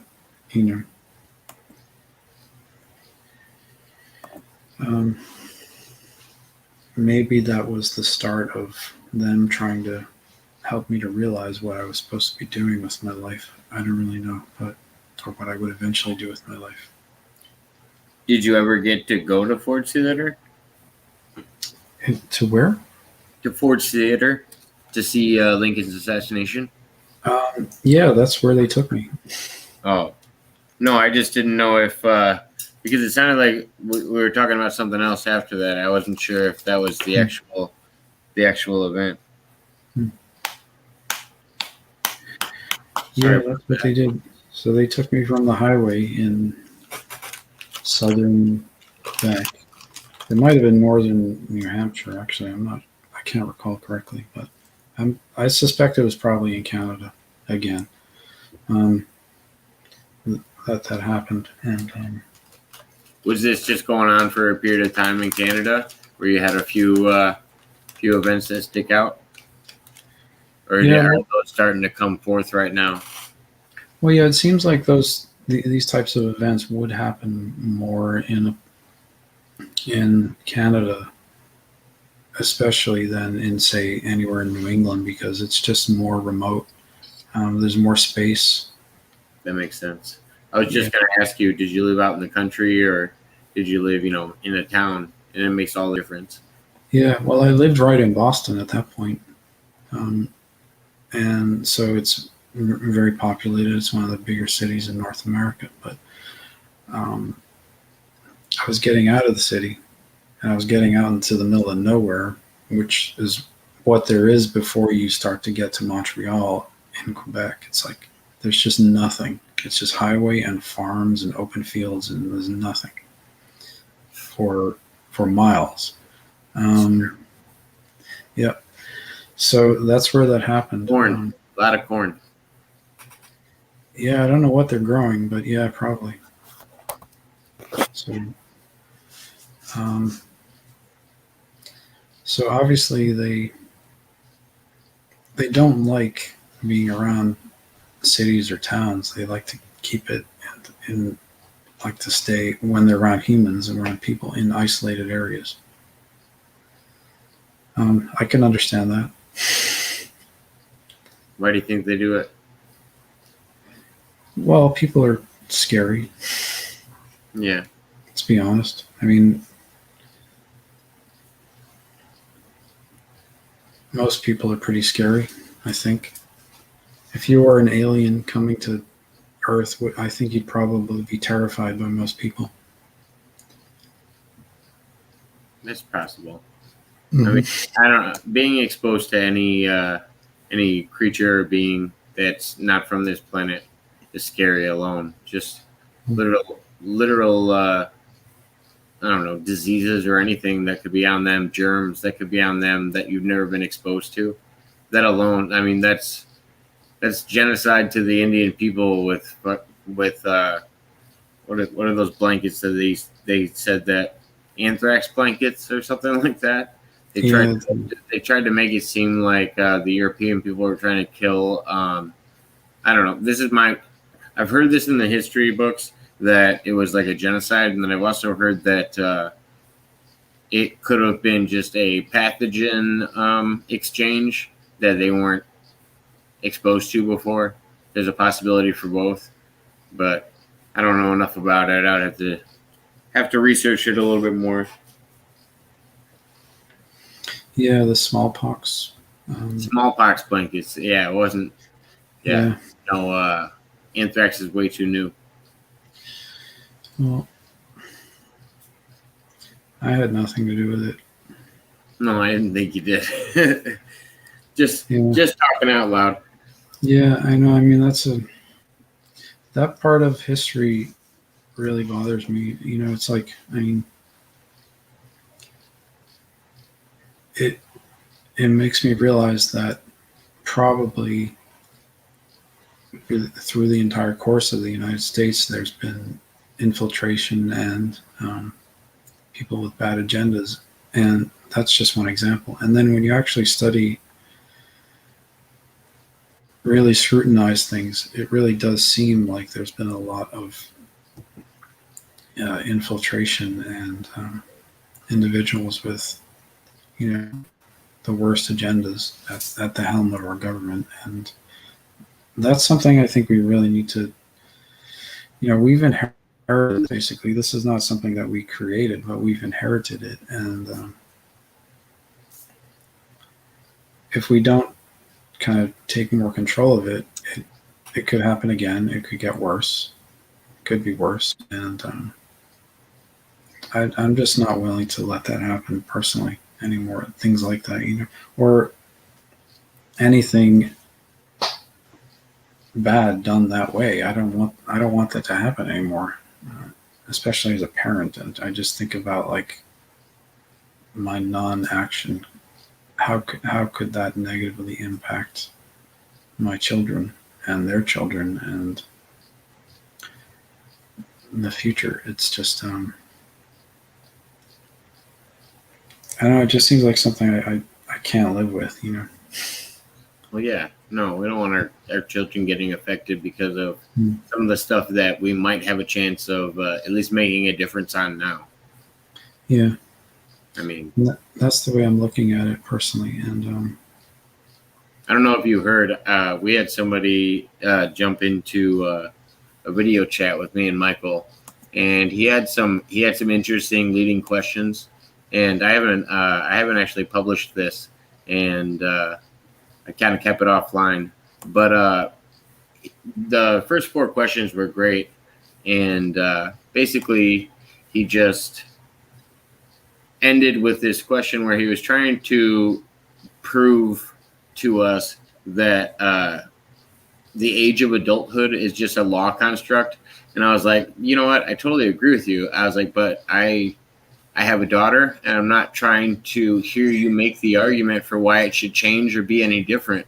Like I was like, if you talk about it again, I'm gonna turn off. I'm just gonna boot you.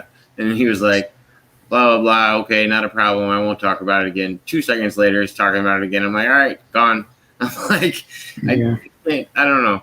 I feel like people like to push the boundaries with a lot of those topics. yeah.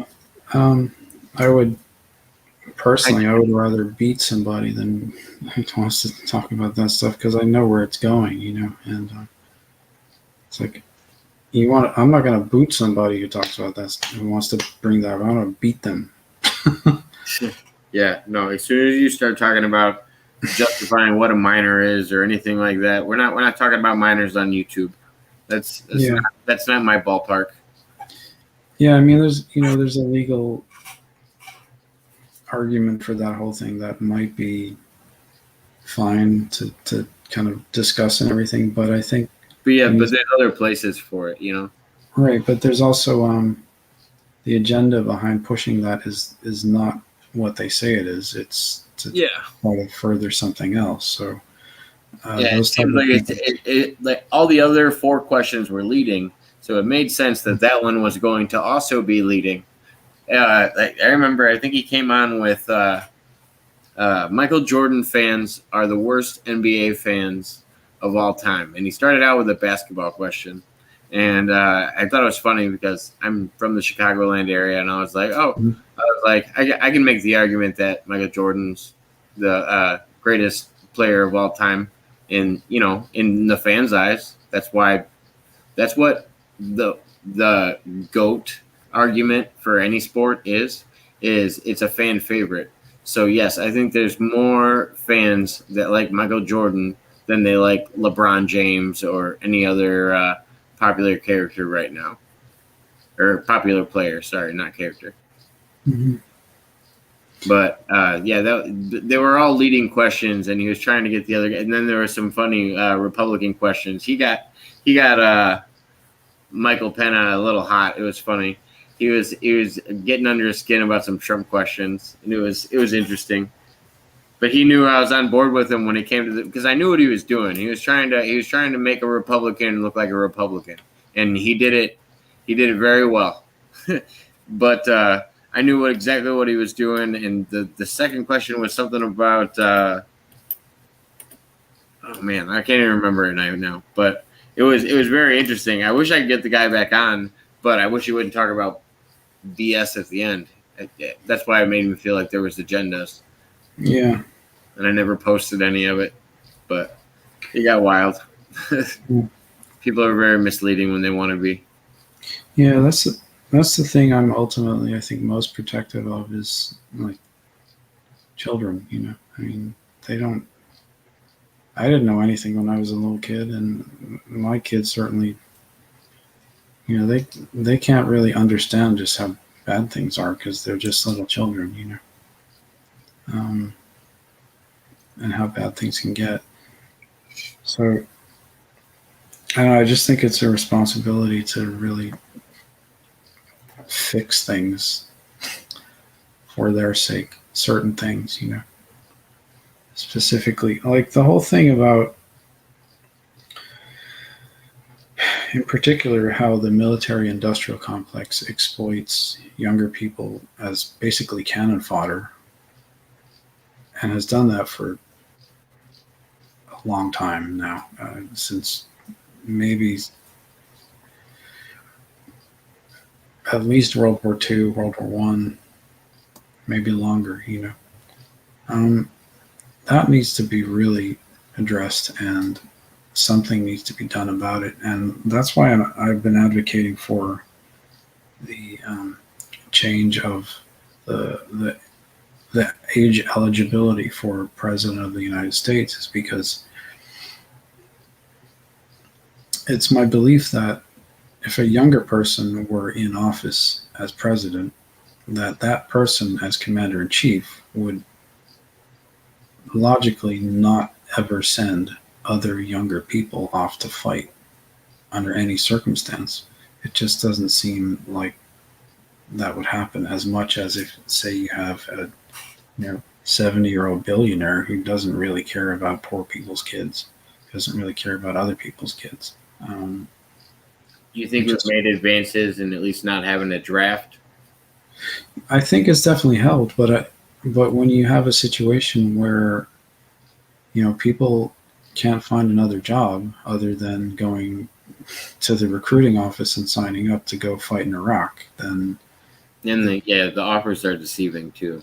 They offered me thousands of dollars to like sign on bonuses and all this other stuff to yeah, join the military. I remember it was kind of wild. When I was graduating high school, there was still some Middle Eastern action, and we had a recruiting office in our town, and it was interesting. yeah. And I used to get those people calling all the time because I was, fighting age at the time and everything. And then, I think about like my father-in-law was in Vietnam, and he was only like 19 or 20, at the time. And so his buddies died. He had to kill people to survive, and he was forced into that situation, and like that was because of, if you really examine it, it was because of the military industrial complex and the stockholders of that just wanting to make more money off of conflict. And Well, and we talked about that before. It's also that media push of telling you you're going to war for something when that's not really what you're going to war for. I mean, I don't think you get as many people to sign up for the war if they knew what the actual agenda was for going there. yeah, but then even if they did know the agenda, a lot of them would still do that because that's the only way they're, if that's the only way they're going to get a paycheck, that's how they're going to do it. That's what they're going to do. So it's like, yeah, we've made a lot of progress in the way things go because of elimination of the draft, and there's definite economic improvement, I suppose, to keep people to being less inclined to sign up to go fight for something that is a bunch of BS. But like, True. the truth is, there's a lot more that could be done, like an awful lot more. And if there were more done already, then we wouldn't have had as many people as, like, we wouldn't have had enough people to fight in Iraq, so therefore the Iraq War wouldn't have happened. Um, we wouldn't get people as enthusiastic about military action, I don't think, at all. And I just think that needs to happen because, like, we're still too, as a culture, we're still too militaristic, and that's a big part of what's holding America back.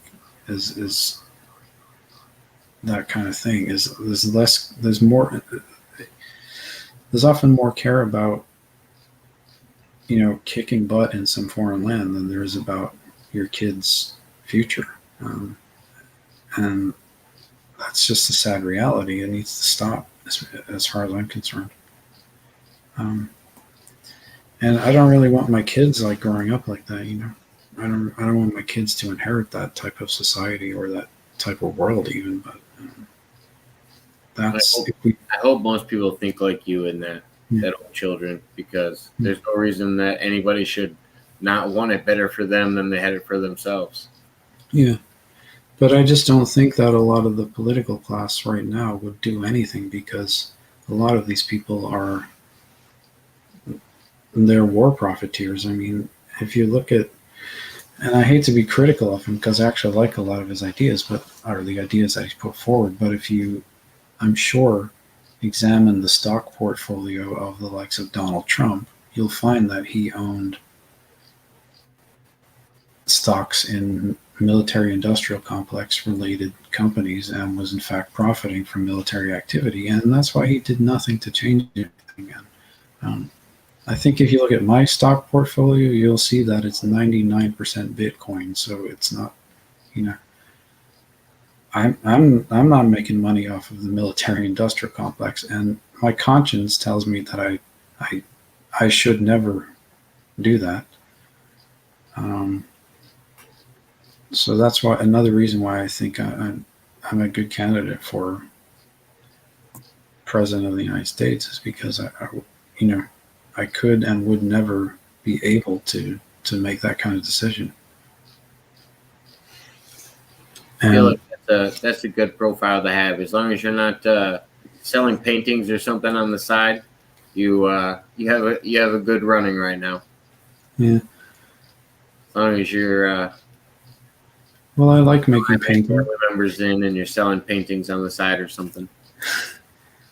I like painting. It's a lot of fun. I've made some good paintings in my lifetime. But, nowhere near as good as George Bush. George Bush, a good painter. I was being sarcastic, but I'm gonna say if it's anything like his spelling, he has some issues. yeah.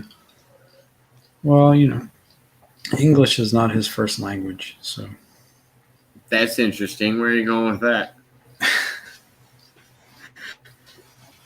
Let's start with how would you know that? um. Well, I know the real history of the Bush family versus uh, the history that is sold to the public. But I mean, we know that uh, George Bush Jr.'s grandfather was Hitler's banker.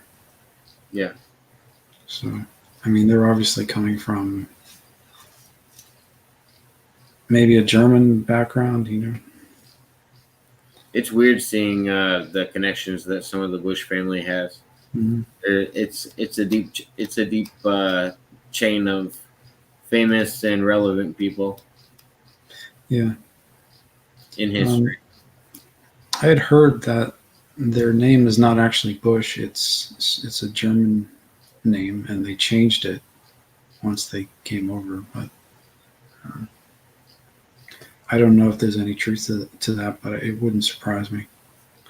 And I mean, I like Germans. I got nothing against Germans, but when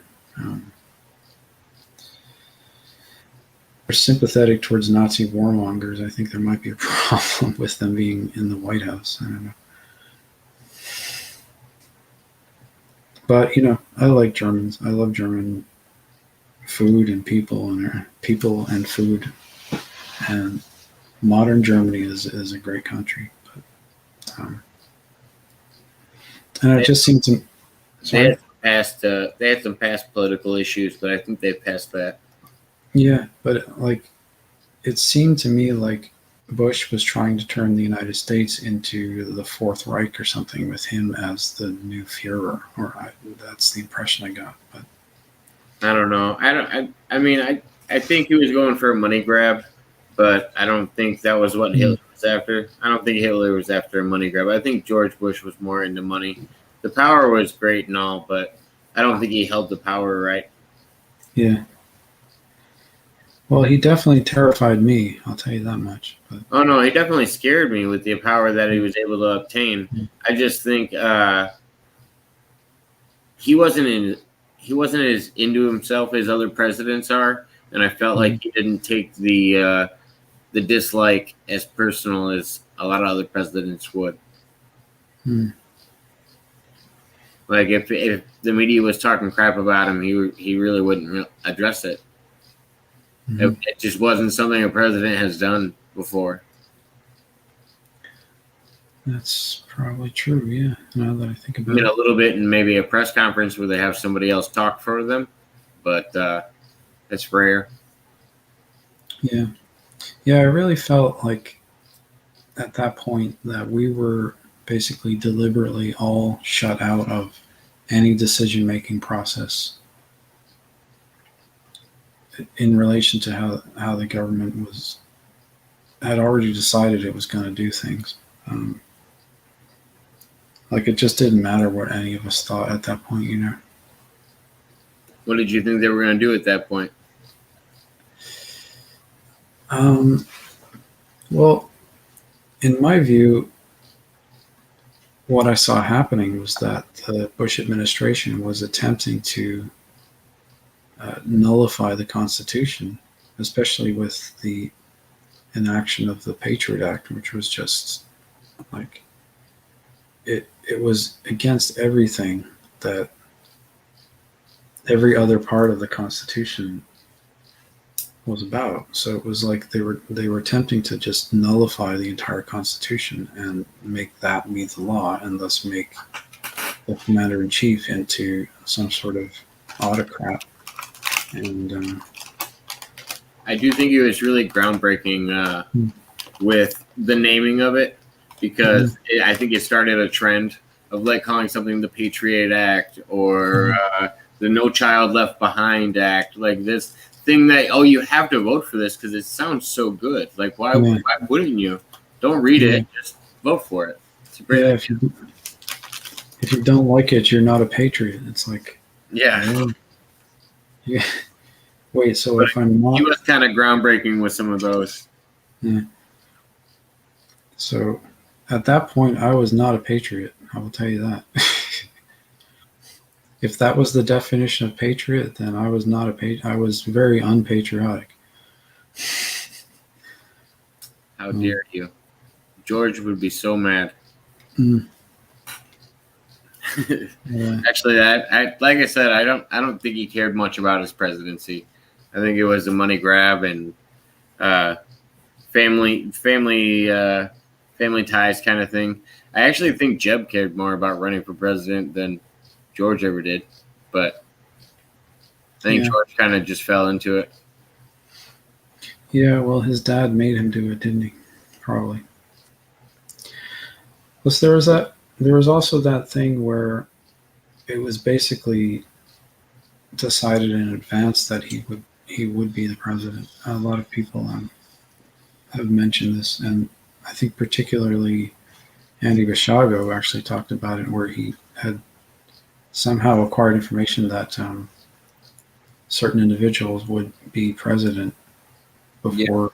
Yeah. He said it was always CIA. The CIA knew ahead of time with a few people. He said he knew about. I remember he knew about Bill Clinton, and I remember he knew about George Bush, and because he did some funny impressions of what they were saying at the time. Yeah. And I wanted to add something. Oh, Michael, some great news. Andrew just got those glasses that can help you see again. Aaron raised money for him so he could actually get them. They just came in the mail recently. So hopefully those are going to improve his vision and we can start seeing a little more of them in the public eye. And hopefully it works out for him in more ways than that, whatever he's able to do.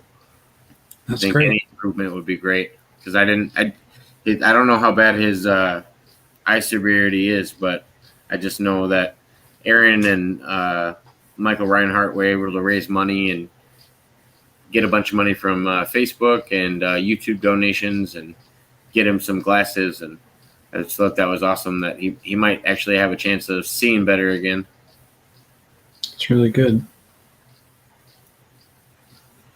It's good to hear. But yeah, he's had a lot of people that he thought the CIA had predetermined were going to be president, because it seemed like they were always years younger than their presidency when they were getting talked to about it. Yeah. And I think after a point, it was said that they discontinued telling people, even though they knew.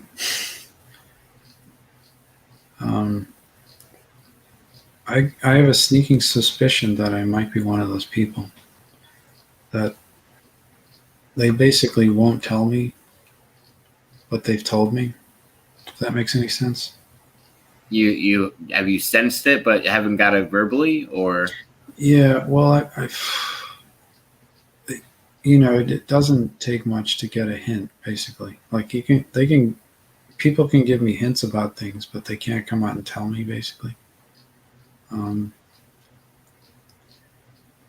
think I might be one of the first people that they just won't tell. And it's kind of the same with people that come later as well. They'll never tell those people, but there may be some hinting about it or some other way in which they acquire that information, like say someone who's been involved in a time travel project to 2080 who knows about what's going to happen, talking about it on a webcast. Now that's hopefully.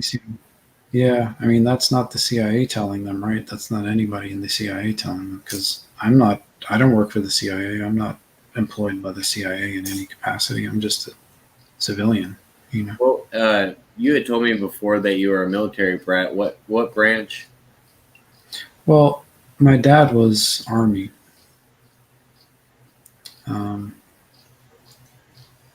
And from the time I was like 5, 6, that whole thing I talked about with the teleportation stuff, that is basically, as far as the military is concerned, that's categorized as Air Force, or at least was back then. Is it that same weird classification that Bob Lazar and Andy also have? Because they don't claim publicly that it exists, but a lot of people collected paychecks from there, and it's called Naval something, or Air Force something. I don't remember which. It was involved with one of the two of them, but it had a mixture of the two. But Bob Lazar, I should pull it up for reference, but Bob Lazar claimed that his place, he was receiving paychecks from this place, and eventually he proved that he was by showing the files and the pay stubs. And after that, nobody could find any existence of the place. And then Andrew also said he got a very small paycheck. He said he only served like $35 for all of his service or something like that when it comes to like payment from the government. So, well, he was supposed to spend that on Bitcoin. So it would have made a difference back then. $35 a Bitcoin when it opened up, that would have been great. Yeah. How much did it open up at? It was like pennies. Pennies? Yeah, and you could get hundreds of Bitcoins for basically free when it started. That's nuts. But what if one person just bought all the Bitcoins in the beginning and it wasn't? Would it ever have grown? Well, that didn't happen, but the creator of Bitcoin, which whether it's a group of people or one person, it goes by the name of Satoshi Nakamoto. That person, that name, is a holder of, I think, about 1 million Bitcoin. That's the largest holder of Bitcoin there is, and they haven't done anything with it. It will stay locked up forever and probably never get spent. But that's worth, let's see, let me look at my chart here. That'll tell you how much it's worth. 1000. 0.00. There's a million bitcoins. It's $33 billion Jesus. right now. Could he actually cash that out in any way, shape, or form, or no? Or would the government be able to tax it? How does it work? I don't understand. Yeah, if they sold it, it would be worth 33 billion, 30, almost $34 billion right now. But if they change that into dollars, the U.S. government could then tax it. But Okay. that Wow, person, a lot. yeah, that person or persons will likely never cash that out ever. Period. Um, they'll just keep that million bitcoins forever, and it'll become worth more and more and more and more. And there are people with 300,000 bitcoins, 100,000 bitcoins. But the truth of it is that it's like after a certain point, after a certain number, you could never spend that much. It's basically just give it away if you really want to. But even like, Would it be more beneficial for him to hold on to it and keep it off the market? yeah, that's probably what they're going to do. Yeah. In fact, Bitcoin is going to become the market. I think it's not even going to, I'm not just saying not in play with the rest of the Bitcoin that's being exchanged, not the actual market itself when it comes to dollars or euros or anything like that. Is it more beneficial for him to hold on to that large lump sum, or is it more beneficial for it to be moving around? I don't know their particular situation, but I would think it's probably more beneficial just to leave it there and to never sell it. That's what I'm doing. I'm never selling my Bitcoin. There's no reason to. I mean, if I need to, you can buy a house with Bitcoin now. You can buy a car with Bitcoin. If you go to Berlin, you can buy an ice cream with Bitcoin. That's how much of a fraction would that be? It's like 0.00001 or something like that. It's really small, and it's going to become even less. So that, I think, is the way the future is going. I think you're going to see more ice cream shops accepting Bitcoin, supermarkets accepting Bitcoin. Will you get a Bitcoin chip under your finger if they start offering it? Well, I don't think where you can just touch things and make purchases. Probably not. I mean, I'll just keep it on my cell phone or something. Keep it use my cell phone as the. I feel like that's where we're going. At some point. The chip in the hand. I mean, I feel like they're already doing the chip in the hand. I feel like we're going to get chips in a lot of crazier places, or Neuralink in your head, or there's a lot of options. Yeah, I don't think you'd ever really need one though. But I don't know. I mean, it's like the vaccine. They keep pushing it on everybody, but you never have to take it. You know what I mean? I don't know anything about that. I'm not a medical doctor, and I'm on YouTube, so I don't talk about the COVIDs. If I was a medical doctor, but I can say one thing publicly about it. I donate plasma at the town I live in, and they are using my plasma because I have some kind of immunity to the UK and African variant. I don't know anything about the new Delta or anything like that. But I don't either. I was also encouraged not to do anything to change those possible immunities. Huh. Because there's some things that might change the immunities that I already have. So I should avoid those. But it's a long story, and it's all sciencey, and nobody wants to hear anything about that. Yeah, that is for sure. People just trust the science rather than actually do the science. But no, there was one correlation that I saw with that with people that were getting COVID was a lot of their systems were low on vitamin D, and also I don't know if it was vitamin C and vitamin D or what, but the people that were in the hospital on respirators, they were coming up with that problem.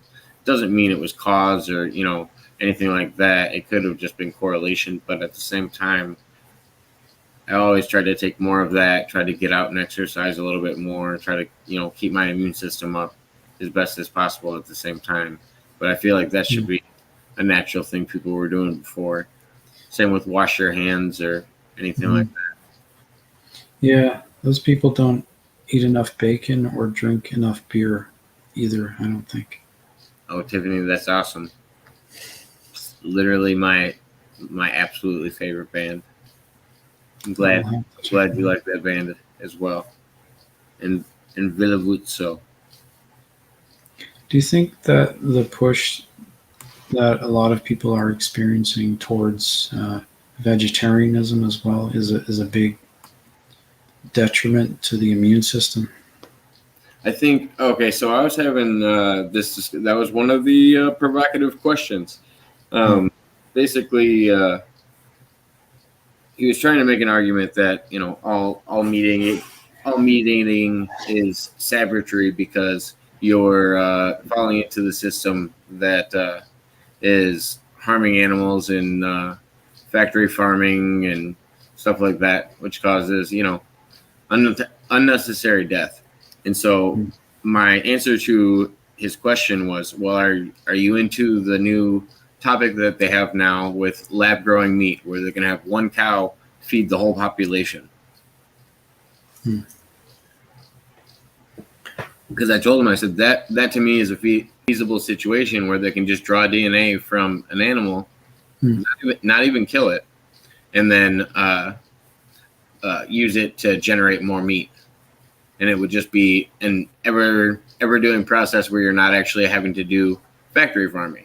And he didn't necessarily say, either way. He didn't want to address that question. I was like, but I mean, there's plenty of vegetables that would drain the. If we had avocado farms everywhere, we'd have a water shortage. Like it's just there's a balance to everything. But everybody couldn't hunt. I also don't think that's a feasible option. We'd run out of animals really quick. We'd have to come up with a better solution. And that's why I say right now the only feasible thing I can think of is lab-grown meat because it's the only option I see on the table. I love steak as well. That was my argument to the guy. Is I was like, because he thought I was making a good argument about vegetables and meats, and he's like, I really like your point. I was like, no, I told him I was vegan at one point. I tried that. I tried being vegetarian, and now I'm keto, and more than 85% of my diet is meat. Like that's basically all I eat. So besides a little bit of fiber. My wife is 100% carnivore. Nice. I've heard a lot of people that it works really well for them. Yeah. And I kind of just eat everything, but I do eat a lot of meat, I guess. Particularly fond of fish and bacon. Oh, yeah. Can't go wrong with bacon. Yeah. Yeah, avocados are amazing, Tiffany. Yeah. Good fats, at least. I don't like the taste, actually. I just eat it for the fats. Healthier. And I do feel like it helps with, keeping away colds and this kind of thing. Like, I don't really get colds. And if I get sick, it goes away really quickly, But it seems like vegetarian people that I know, it's like they age quicker, they put on weight more easily.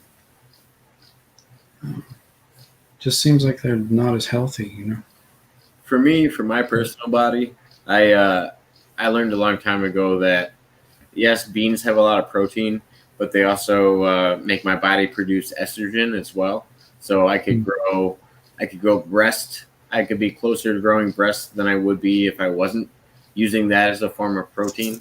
There's a lot of different proteins that are good for different people, and everybody has to find, what's good for their body. And I was in wrestling for 21 plus years and just realized, all right, after all of that, I had no idea what my body did. I was just learning how to cut weight and lose weight, and I worried about a number on a scale. And then once I grew and learned more about myself, I got dialed into my diet and how to at least be healthy and function throughout my job when I'm outside in 90-degree weather and not dying. Yeah. There's definitely a balance to it and figuring out what works for what. Yeah. It just seems to me like, excuse me, it seems to me like there's some sort of like agenda of misinformation that's designed to systematically feed people the worst ideas as far as their diet is concerned, and that's what makes them more susceptible to, because they're weaker, makes them more susceptible to things like viruses and Oh yeah, I grew up with like the raw food pyramid that they just had to redact recently, and it was basically telling everybody that bread and pasta were the number one things you're supposed to eat, and like they just had this bizarre list. And turns out most people's body run better on like healthy fats and good foods, like not processed foods, rather than anything else. That's why carnivore diet sounds like it works well for you, because you're getting less processed food as well, and you're getting your stomach on digesting one thing. I feel like so many people try to get their stomach biome can't handle as much as they're putting into it, especially all the different diversity. If you get your stomach breaking down one thing, I think it's very beneficial. Another guy I used to follow, but he hasn't done a lot of stuff recently, is Jordan Peterson. And he all he used to do is eat a steak every day for every meal. That's all he ate was steak, and I think he had a potato with it or something. But it was so weird. It made sense when he explained that his stomach was only breaking down one thing. It wasn't like a complicated process. He was nourishing himself with like other stuff, I believe, and taking vitamins and all that. But yeah. I'm familiar with Jordan Peterson as well. He's from Alberta, Canada, right? Yeah. He's a professor out there. Originally. Yeah. That's where I first encountered the teleportation program, is Calgary, Alberta. So. How old were you when you were in Alberta, or did you get brought there when? I was ages like almost 5 till 6. I was not very long. It was less than 2 years, but. So it wasn't like when you moved there later and visited there later. I have not been back to Calgary since the early 1980s, but I've been to Canada. I've been to that's out west, but I've been to Eastern Canada a lot since then. It's almost like a different country, really, but it's such a big country. Did we talk about what your first experience with the teleportation was? Yep. Which one was that? When they took me from my kindergarten class in Calgary and sent me to California. And yeah, that's another thing that I think you were at. That's when you went to 666 El Segundo or whatever. Yeah, I think it's 999. Oh, 999. Sorry. Yeah. Unless you're looking at it that way, it's like 666. Yeah, that's another thing that I think probably something should be done about as well, is ending stuff like that. Is because, I was as a child. I mean, I don't get all bent out of shape about it, because I just accept it as reality, and I'm kind of shrug it off, and I'm kind of a tough-minded person, really, and I don't let stuff bother me that much. But so I can kind And of, you didn't know anything different. I mean, you were yeah, experiencing things at such a young age where you wouldn't know what normal is, or yeah, the regular school experience. You were just going with these people to go to these other buildings. yeah, right. But like in the eyes of a lot of people, that might have been a, a form of abuse since I was just a child. I mean, to me, Yeah, it's just like, well, there whatever. wasn't much consent going on. Well, I did consent to helping, but I was just a child. So Yeah, it's that's like, not really consent. yeah, You're a lawyer. yeah, That's not really consent. not legal consent, that's for sure. But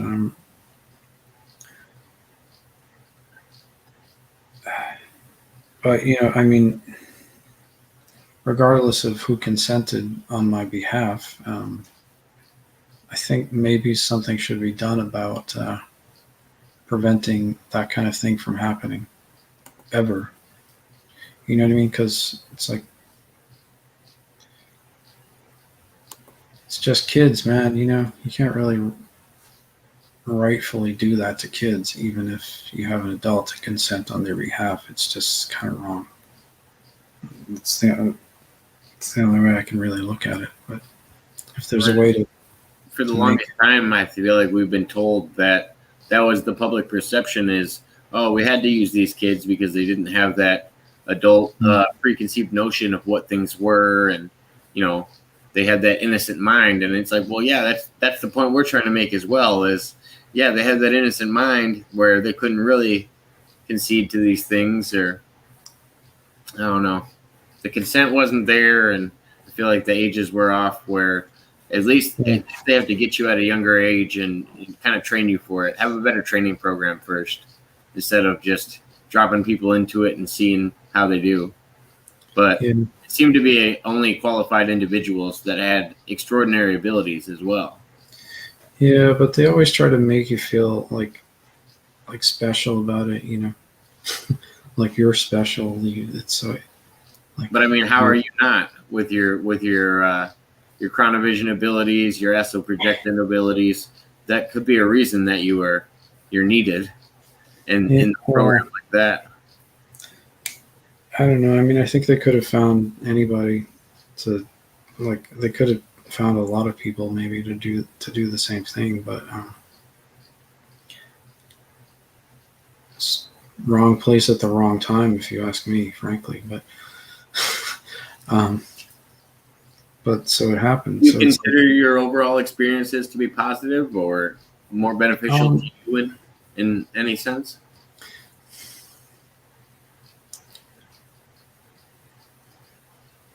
I mean,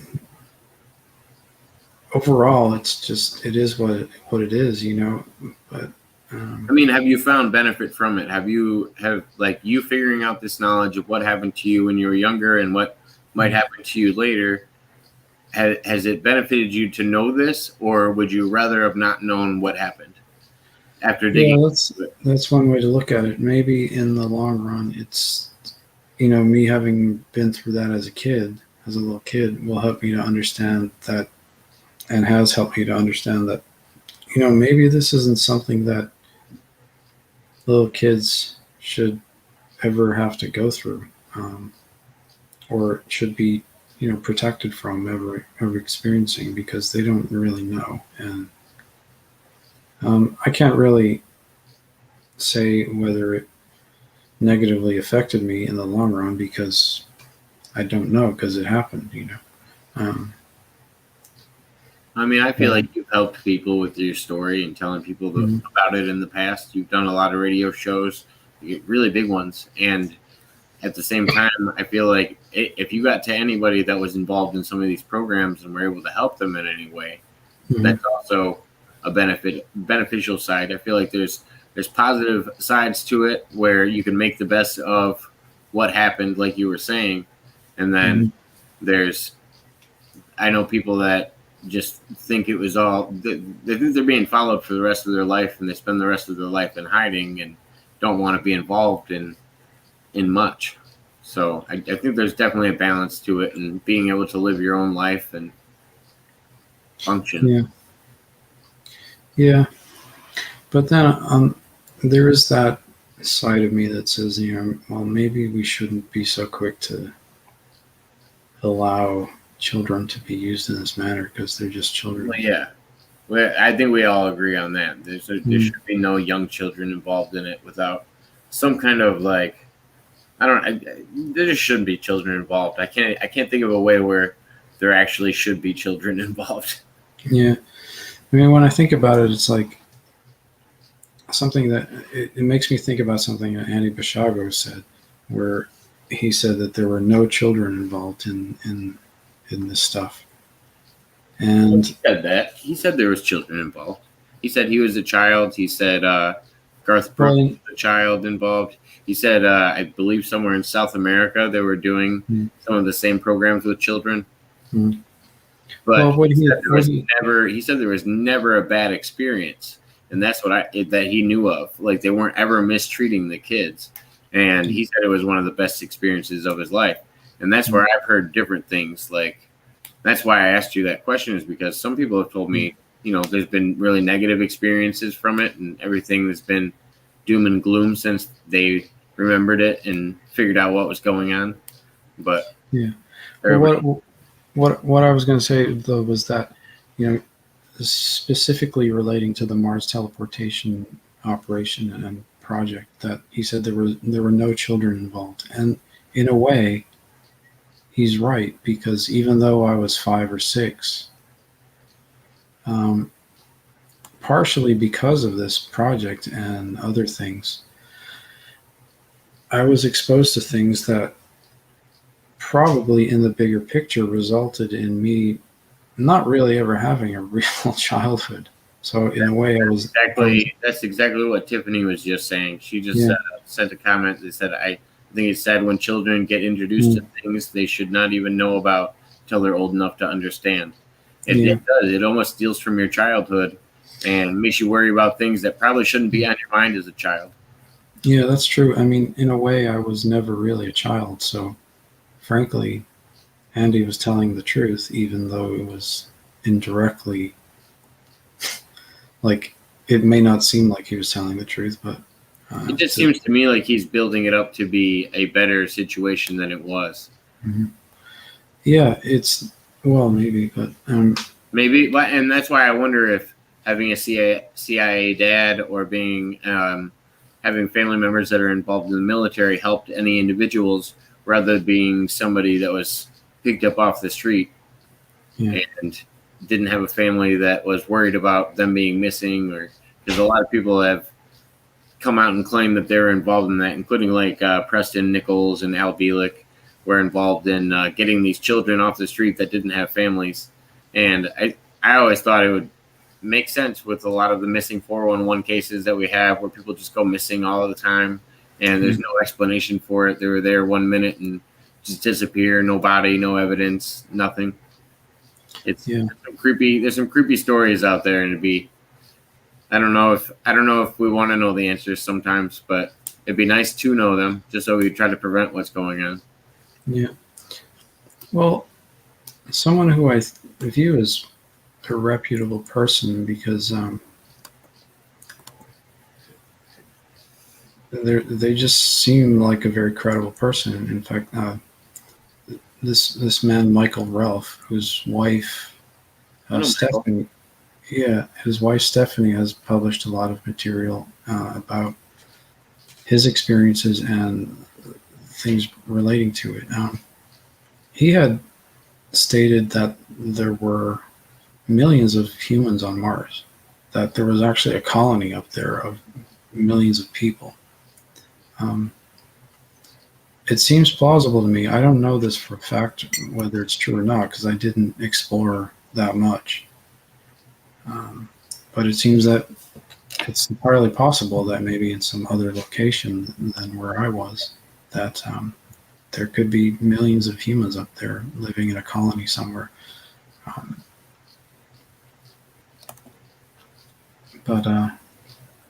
So yeah, it is entirely possible that there are There's been a meaning. lot of there's been a lot of claims of different forms. Do you think when you think about forms up there, do you think they're an underground civilization? Are they above ground? I How? have no idea. I What have you wouldn't know. heard about it? Even from Um, haven't really heard anything other than what I've read of Michael Ralph's statement. Um, I did hear. I'm trying to remember where I heard it from, but that I was actually selected to replace Michael Ralph, because Michael Ralph had been kind of unhinged at one point because he became that way because of the loss of his wife somehow, his first wife. And she was part of the project also, and apparently she died in the process, like she died on the surface of Mars or something. And because of that, he was deactivated and sent back to Earth, and that I was then selected to as his replacement, basically. Uh, so I'm not sure who told me that. It's a memory. It might have been Obama who had mentioned it to someone else, actually. you never saw any other creatures when you went to Mars? Yeah, I did. I saw those like bug creatures. They look like standing bugs with like arms, and they want to eat you. They're hungry looking. They look like pill bugs. What what time when you went was that? It wasn't when you were saving Andy, was it? Well, there was that time, but it was the first time for me Or was, were they there every time? Those bugs. well, there was the first time and the second time in my life were actually all at the same time Yeah. in You that time. I was gonna say you also said you had more on that about remembering like how you got what the older version of yourself did that. So why don't we jump into Oh this yeah, story if you got the reference with you? yeah. I remembered something that actually I had wasn't too clear about, or I might have stated incorrectly somewhere along the line. But that I was the only person with a weapon. Actually, Andy Bishago had a weapon too. Oh, So okay. yeah, I think I did might have done most of the shooting, but Tiffany said Men in Black style bugs. I haven't actually seen the Men in Black stuff. I don't know anything about it. Like, Was it like spider like, scorpion like, something like that? Or what did um, the exterior look like? they kind of reminded me of, like, as you guys call them in Chicago, roly polies. Oh, okay. So it almost looked like it had an outer shell almost. Yeah, but like it was rolled out and it was Yeah. really big and it was standing up. Oh wow. Yeah. On its like back legs, standing up on its hind legs. That's interesting. Yeah. I call them pill bugs. That's what we call them in the East Coast.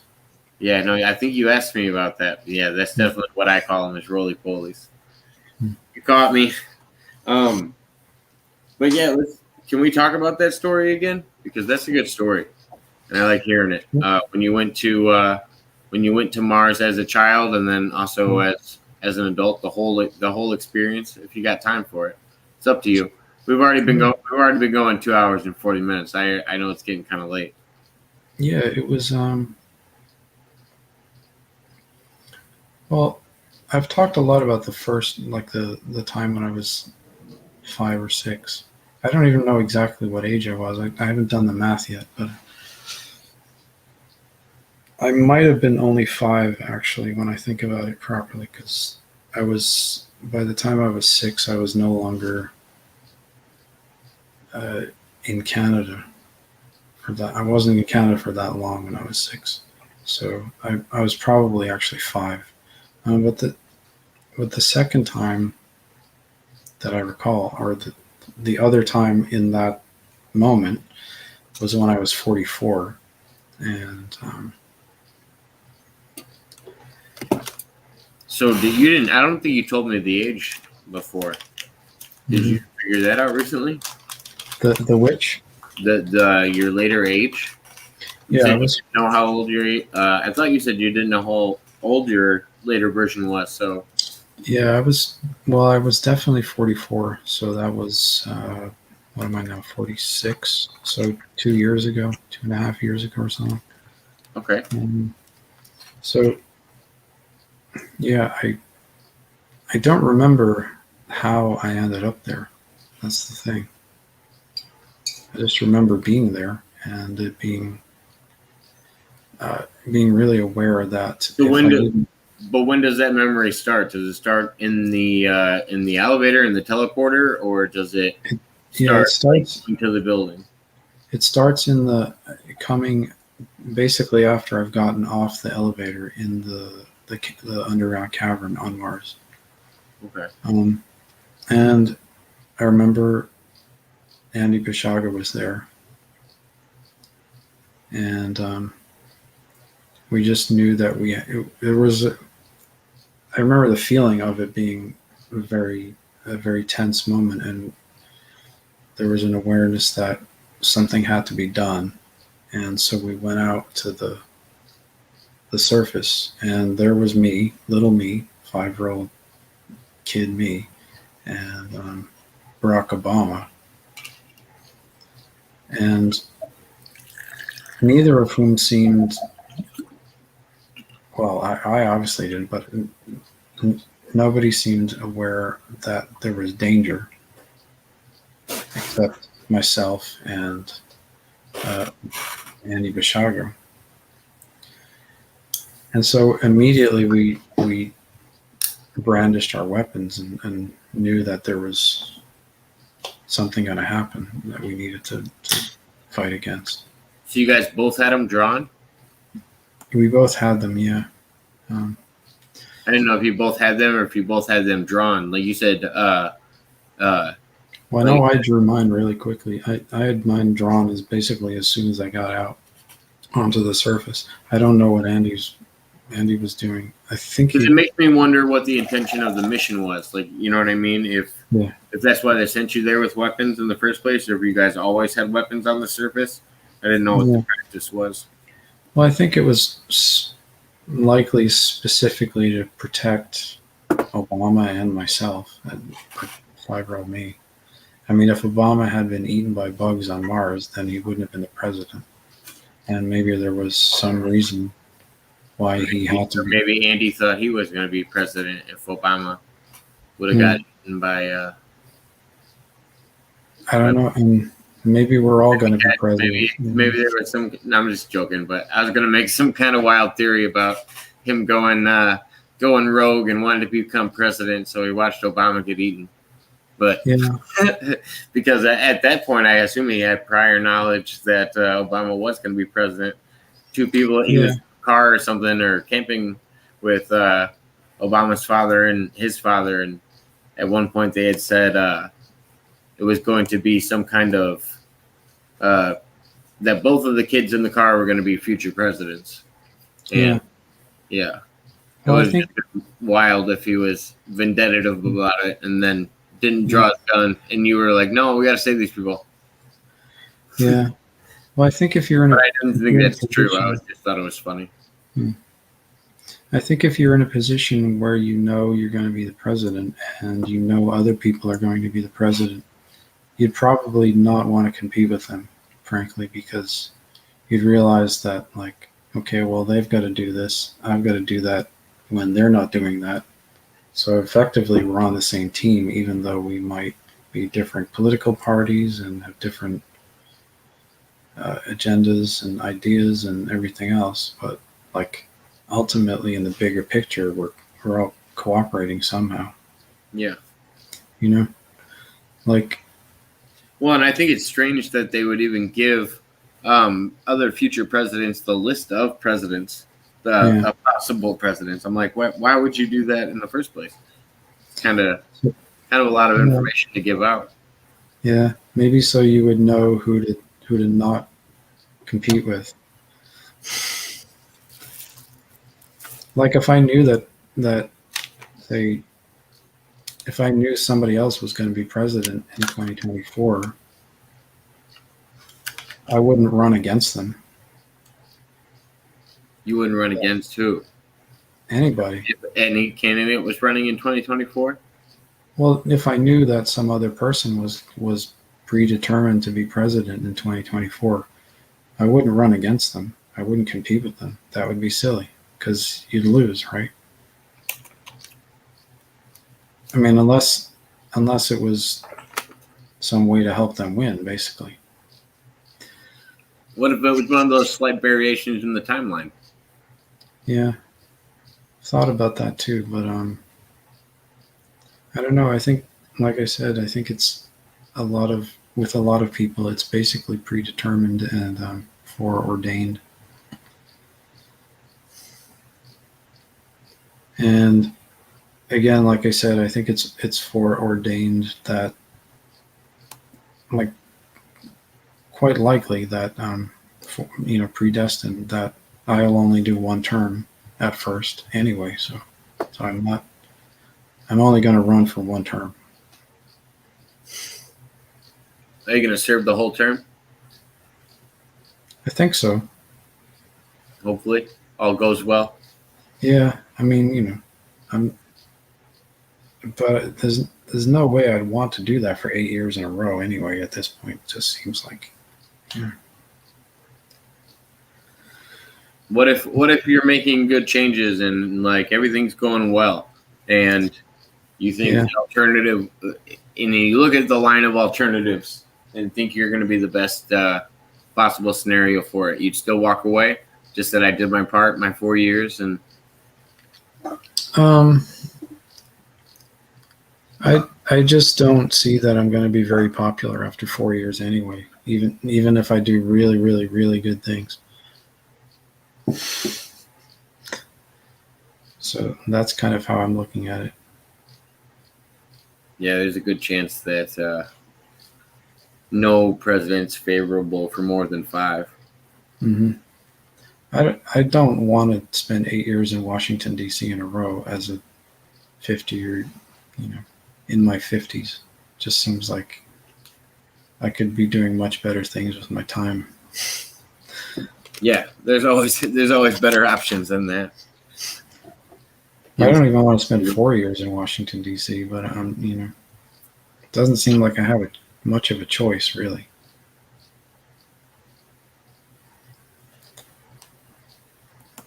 So, I mean, yeah, I do have a choice, but I don't. It's weird. It's like one of those things. Well, I know it's probably getting pretty late over there for you. It's about 1 a.m. for me, so I gotta probably wrap it up pretty soon. But I was so glad you came on tonight. I wanna throw a new ticker on the bottom if anybody hasn't seen it yet. Tell us a little bit about this before we take off. We didn't get to talk about any music tonight. We got to talk about it at some point soon. Yeah, trying to think of some musical stuff. I've been listening to a lot of music lately, actually, just kind of trying to absorb as much as possible. But I've also started writing again on the guitar. Came up with some pretty interesting things that I may or may not turn into some actual songs at some point. But I need to invest in some more studio equipment if I'm going to start making anything new for people. But maybe that will happen soon. I don't know. So, like I said, I liked one of the albums I found on YouTube from the Young Astronauts Club. It was actually pretty good. So, I definitely recommend it for people. If the one I listened to, I can't remember the name of it, but I thought it was closer to like a psychedelic rock, and it was. You said it was one of the later ones. Probably because I didn't really start writing in that with that influence or in that manner until later on. my early stuff and mid stuff is very kind of like punk-ish, punk, post-punk, kind of straightforward, simplistic, you know.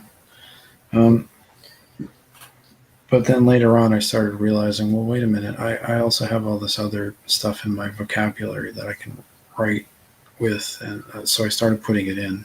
But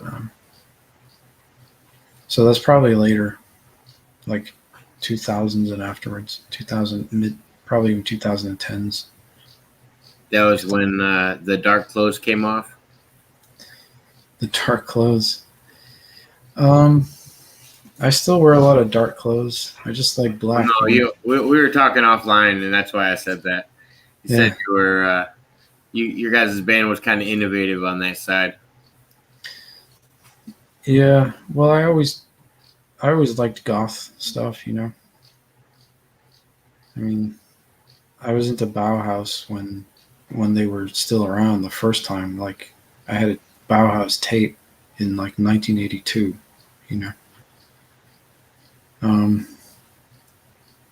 So, and I've always liked The Cure, Susie and the Banshees, stuff like that.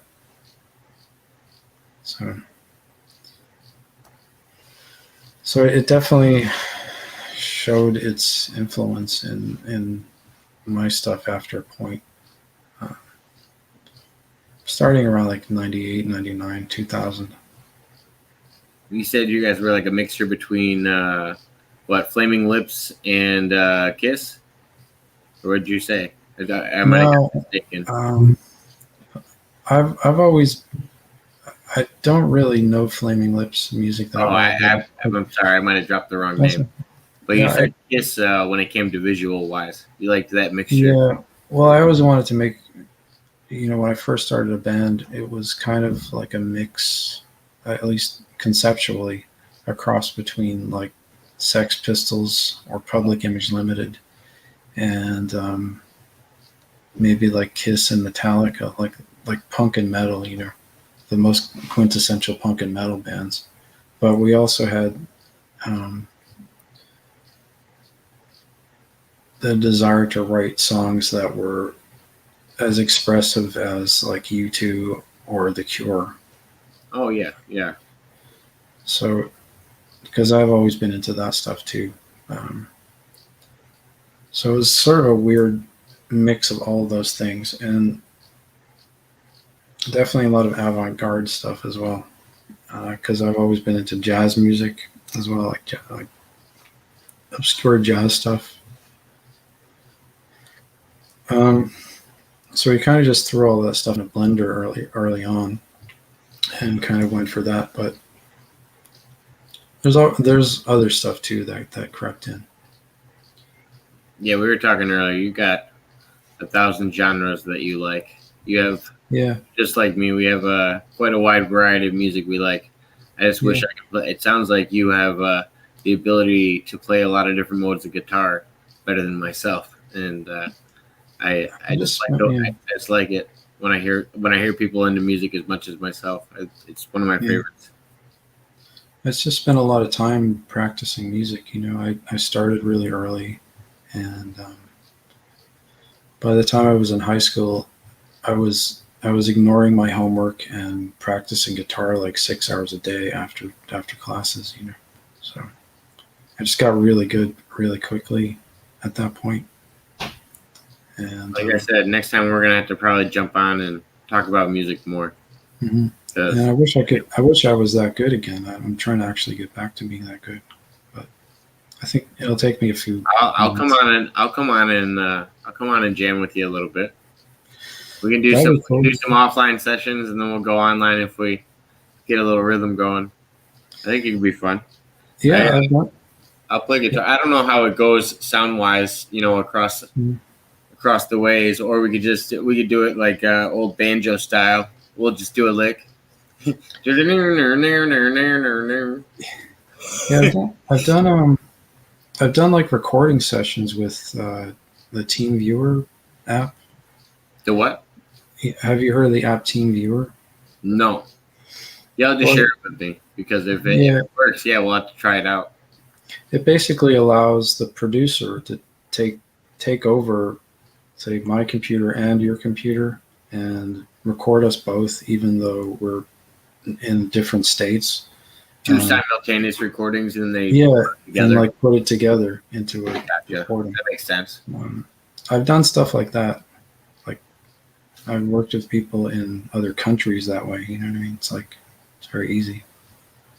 But I've been doing that. I started doing that in particularly with the Young Astronauts Club album Europa, which came out in 2015. I think that's the one I heard is Europa. Okay. Yeah, that was done in 4 different countries, and 1, 2, 3, like 5 different states, 6 different states in the United States. So, but Quite Team a few. Viewer. Quite a few, especially if released in other places as well. Yeah, it was recorded partially in Canada, in Montreal, partially in London, and partially in Dublin. And it was recorded in Massachusetts, Maine, Pennsylvania, Florida. Did those previous destinations that you just listed have any significance for why you recorded there? Just from my own knowledge. Well, yeah, I mean, when my band started, we got pretty big in those places very early on. So I kind of like.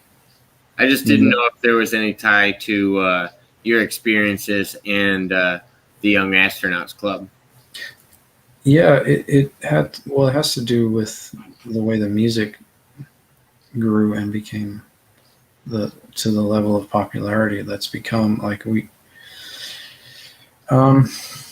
starting off as a Boston band, we actually got bigger outside of the United States before we got bigger inside the United States. So there's more, like, because of that, there's more of an international connection with the music and through the music that way. So it's like, I mean, people in England liked us before people in California, you know. So it actually has more of a longer history of connection with people in other places outside of the U.S. than it does inside the United States. Like, I mean, we were offered record contracts in Ireland before we even got on the radio in New York. So it was like that, you know.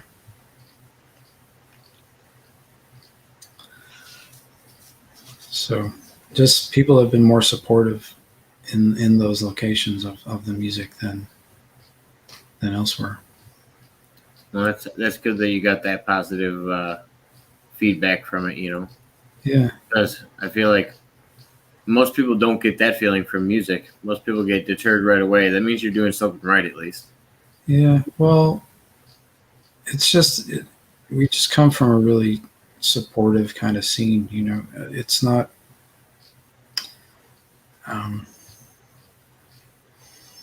It's not competitive. It's collaborative and supportive. I mean, punk rock. That's the nature of punk rock. You know, it's not really a competition. I'm gonna take my own lane.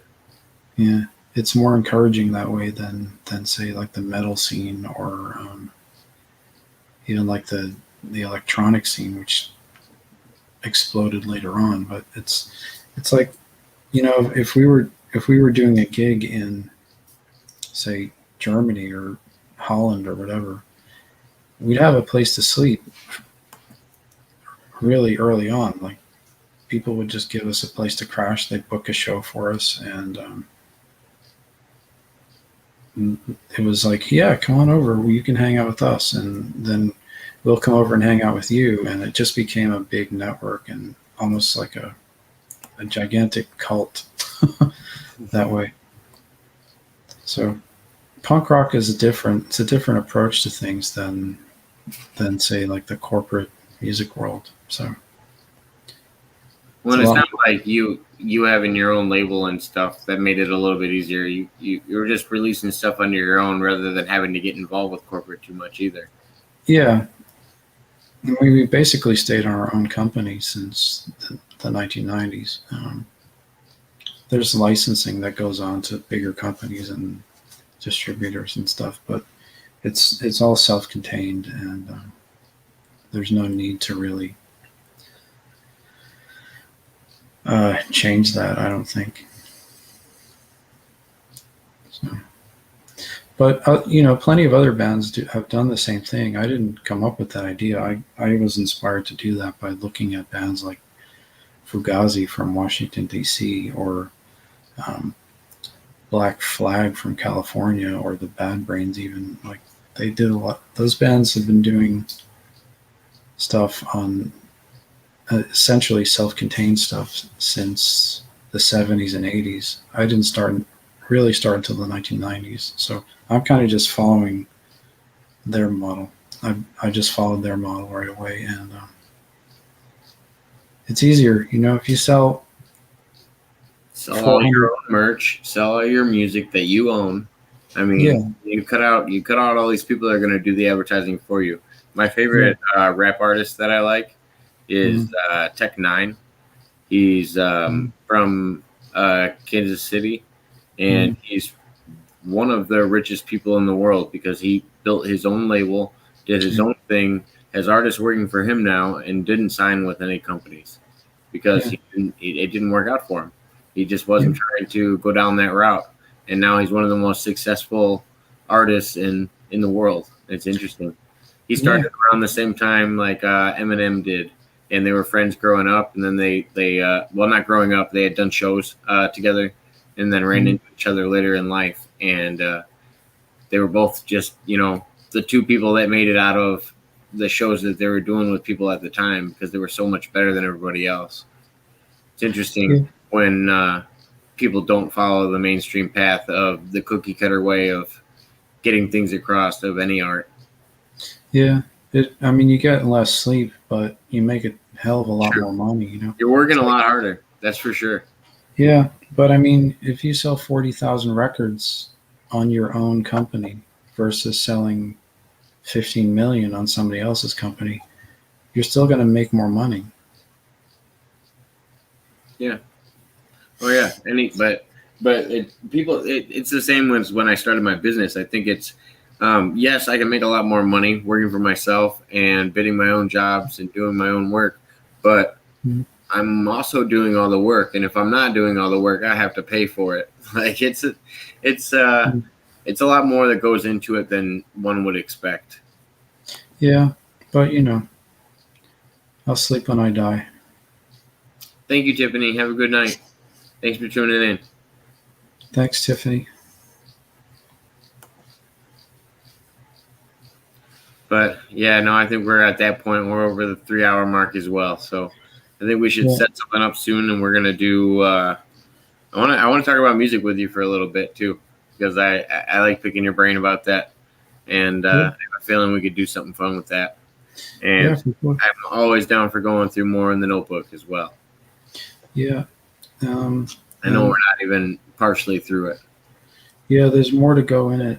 Like there's stuff still in here that I have to figure out, and it's irritating at this point, basically, because I'm having difficulty finding the time to like access it. But I know it's there, and but the good thing is I'm actually like healed from the trauma that led me to search this stuff out.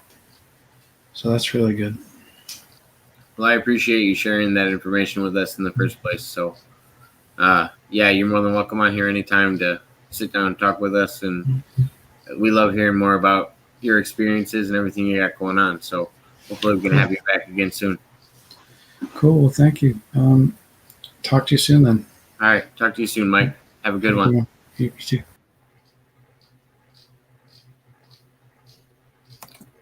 All right, guys. I'm going to be wrapping things up. I hope everybody has a good night. Hope the show was decent. I love hearing Michael's story. I hear a little bit more about it every time, and love hearing him explain to me more about Bitcoin and a lot of things he's got going on that he knows a little bit more about than myself, and he can share that knowledge with me. It's deeply appreciated. So I have a few new guests that are going to be on. I'm doing a show tomorrow at 3 p.m. with Alina. I'm going to be doing a live tarot reading, and yeah, I'm assuming she's going to be here to answer your questions. I'm not 100% sure, but hopefully she's open for that. I want to make sure we're going to do a little touch base with each other because we got kind of in a frizzle because she had to change times and she's been really busy. So hopefully we can score enough time, but it sounds like we're set for Saturday at 3 p.m. Central Standard Time. So if anybody wants to tune in, I believe that should be the next show. But if anybody has any questions about any of the upcoming shows, I think Stephen Myers next week. I have a new guest that I still have to do one more offline interview with, and then he's going to be coming on here shortly. And yeah, I have a feeling everybody's going to really like him. I think we're going to do a show possibly on psychedelics, spirituality, religious talk. I don't know, a lot of things that I've been wanting to talk about on here, and I haven't got somebody that has some of the same experiences as me. So it's nice to pick somebody else's brain to know how they went through the same things. So yeah, I'm going to wrap it up with that. I hope everybody has a good night, and thanks for tuning in. And if you guys get a chance, leave a like on the video. There's donate button on the bottom. I finally added. Slowly moving up in the world. I'm not gonna get a special chat button for a little while. Finally got a lot of new subscribers, and thank you everybody for subscribing. And we'll talk to you soon. Thanks.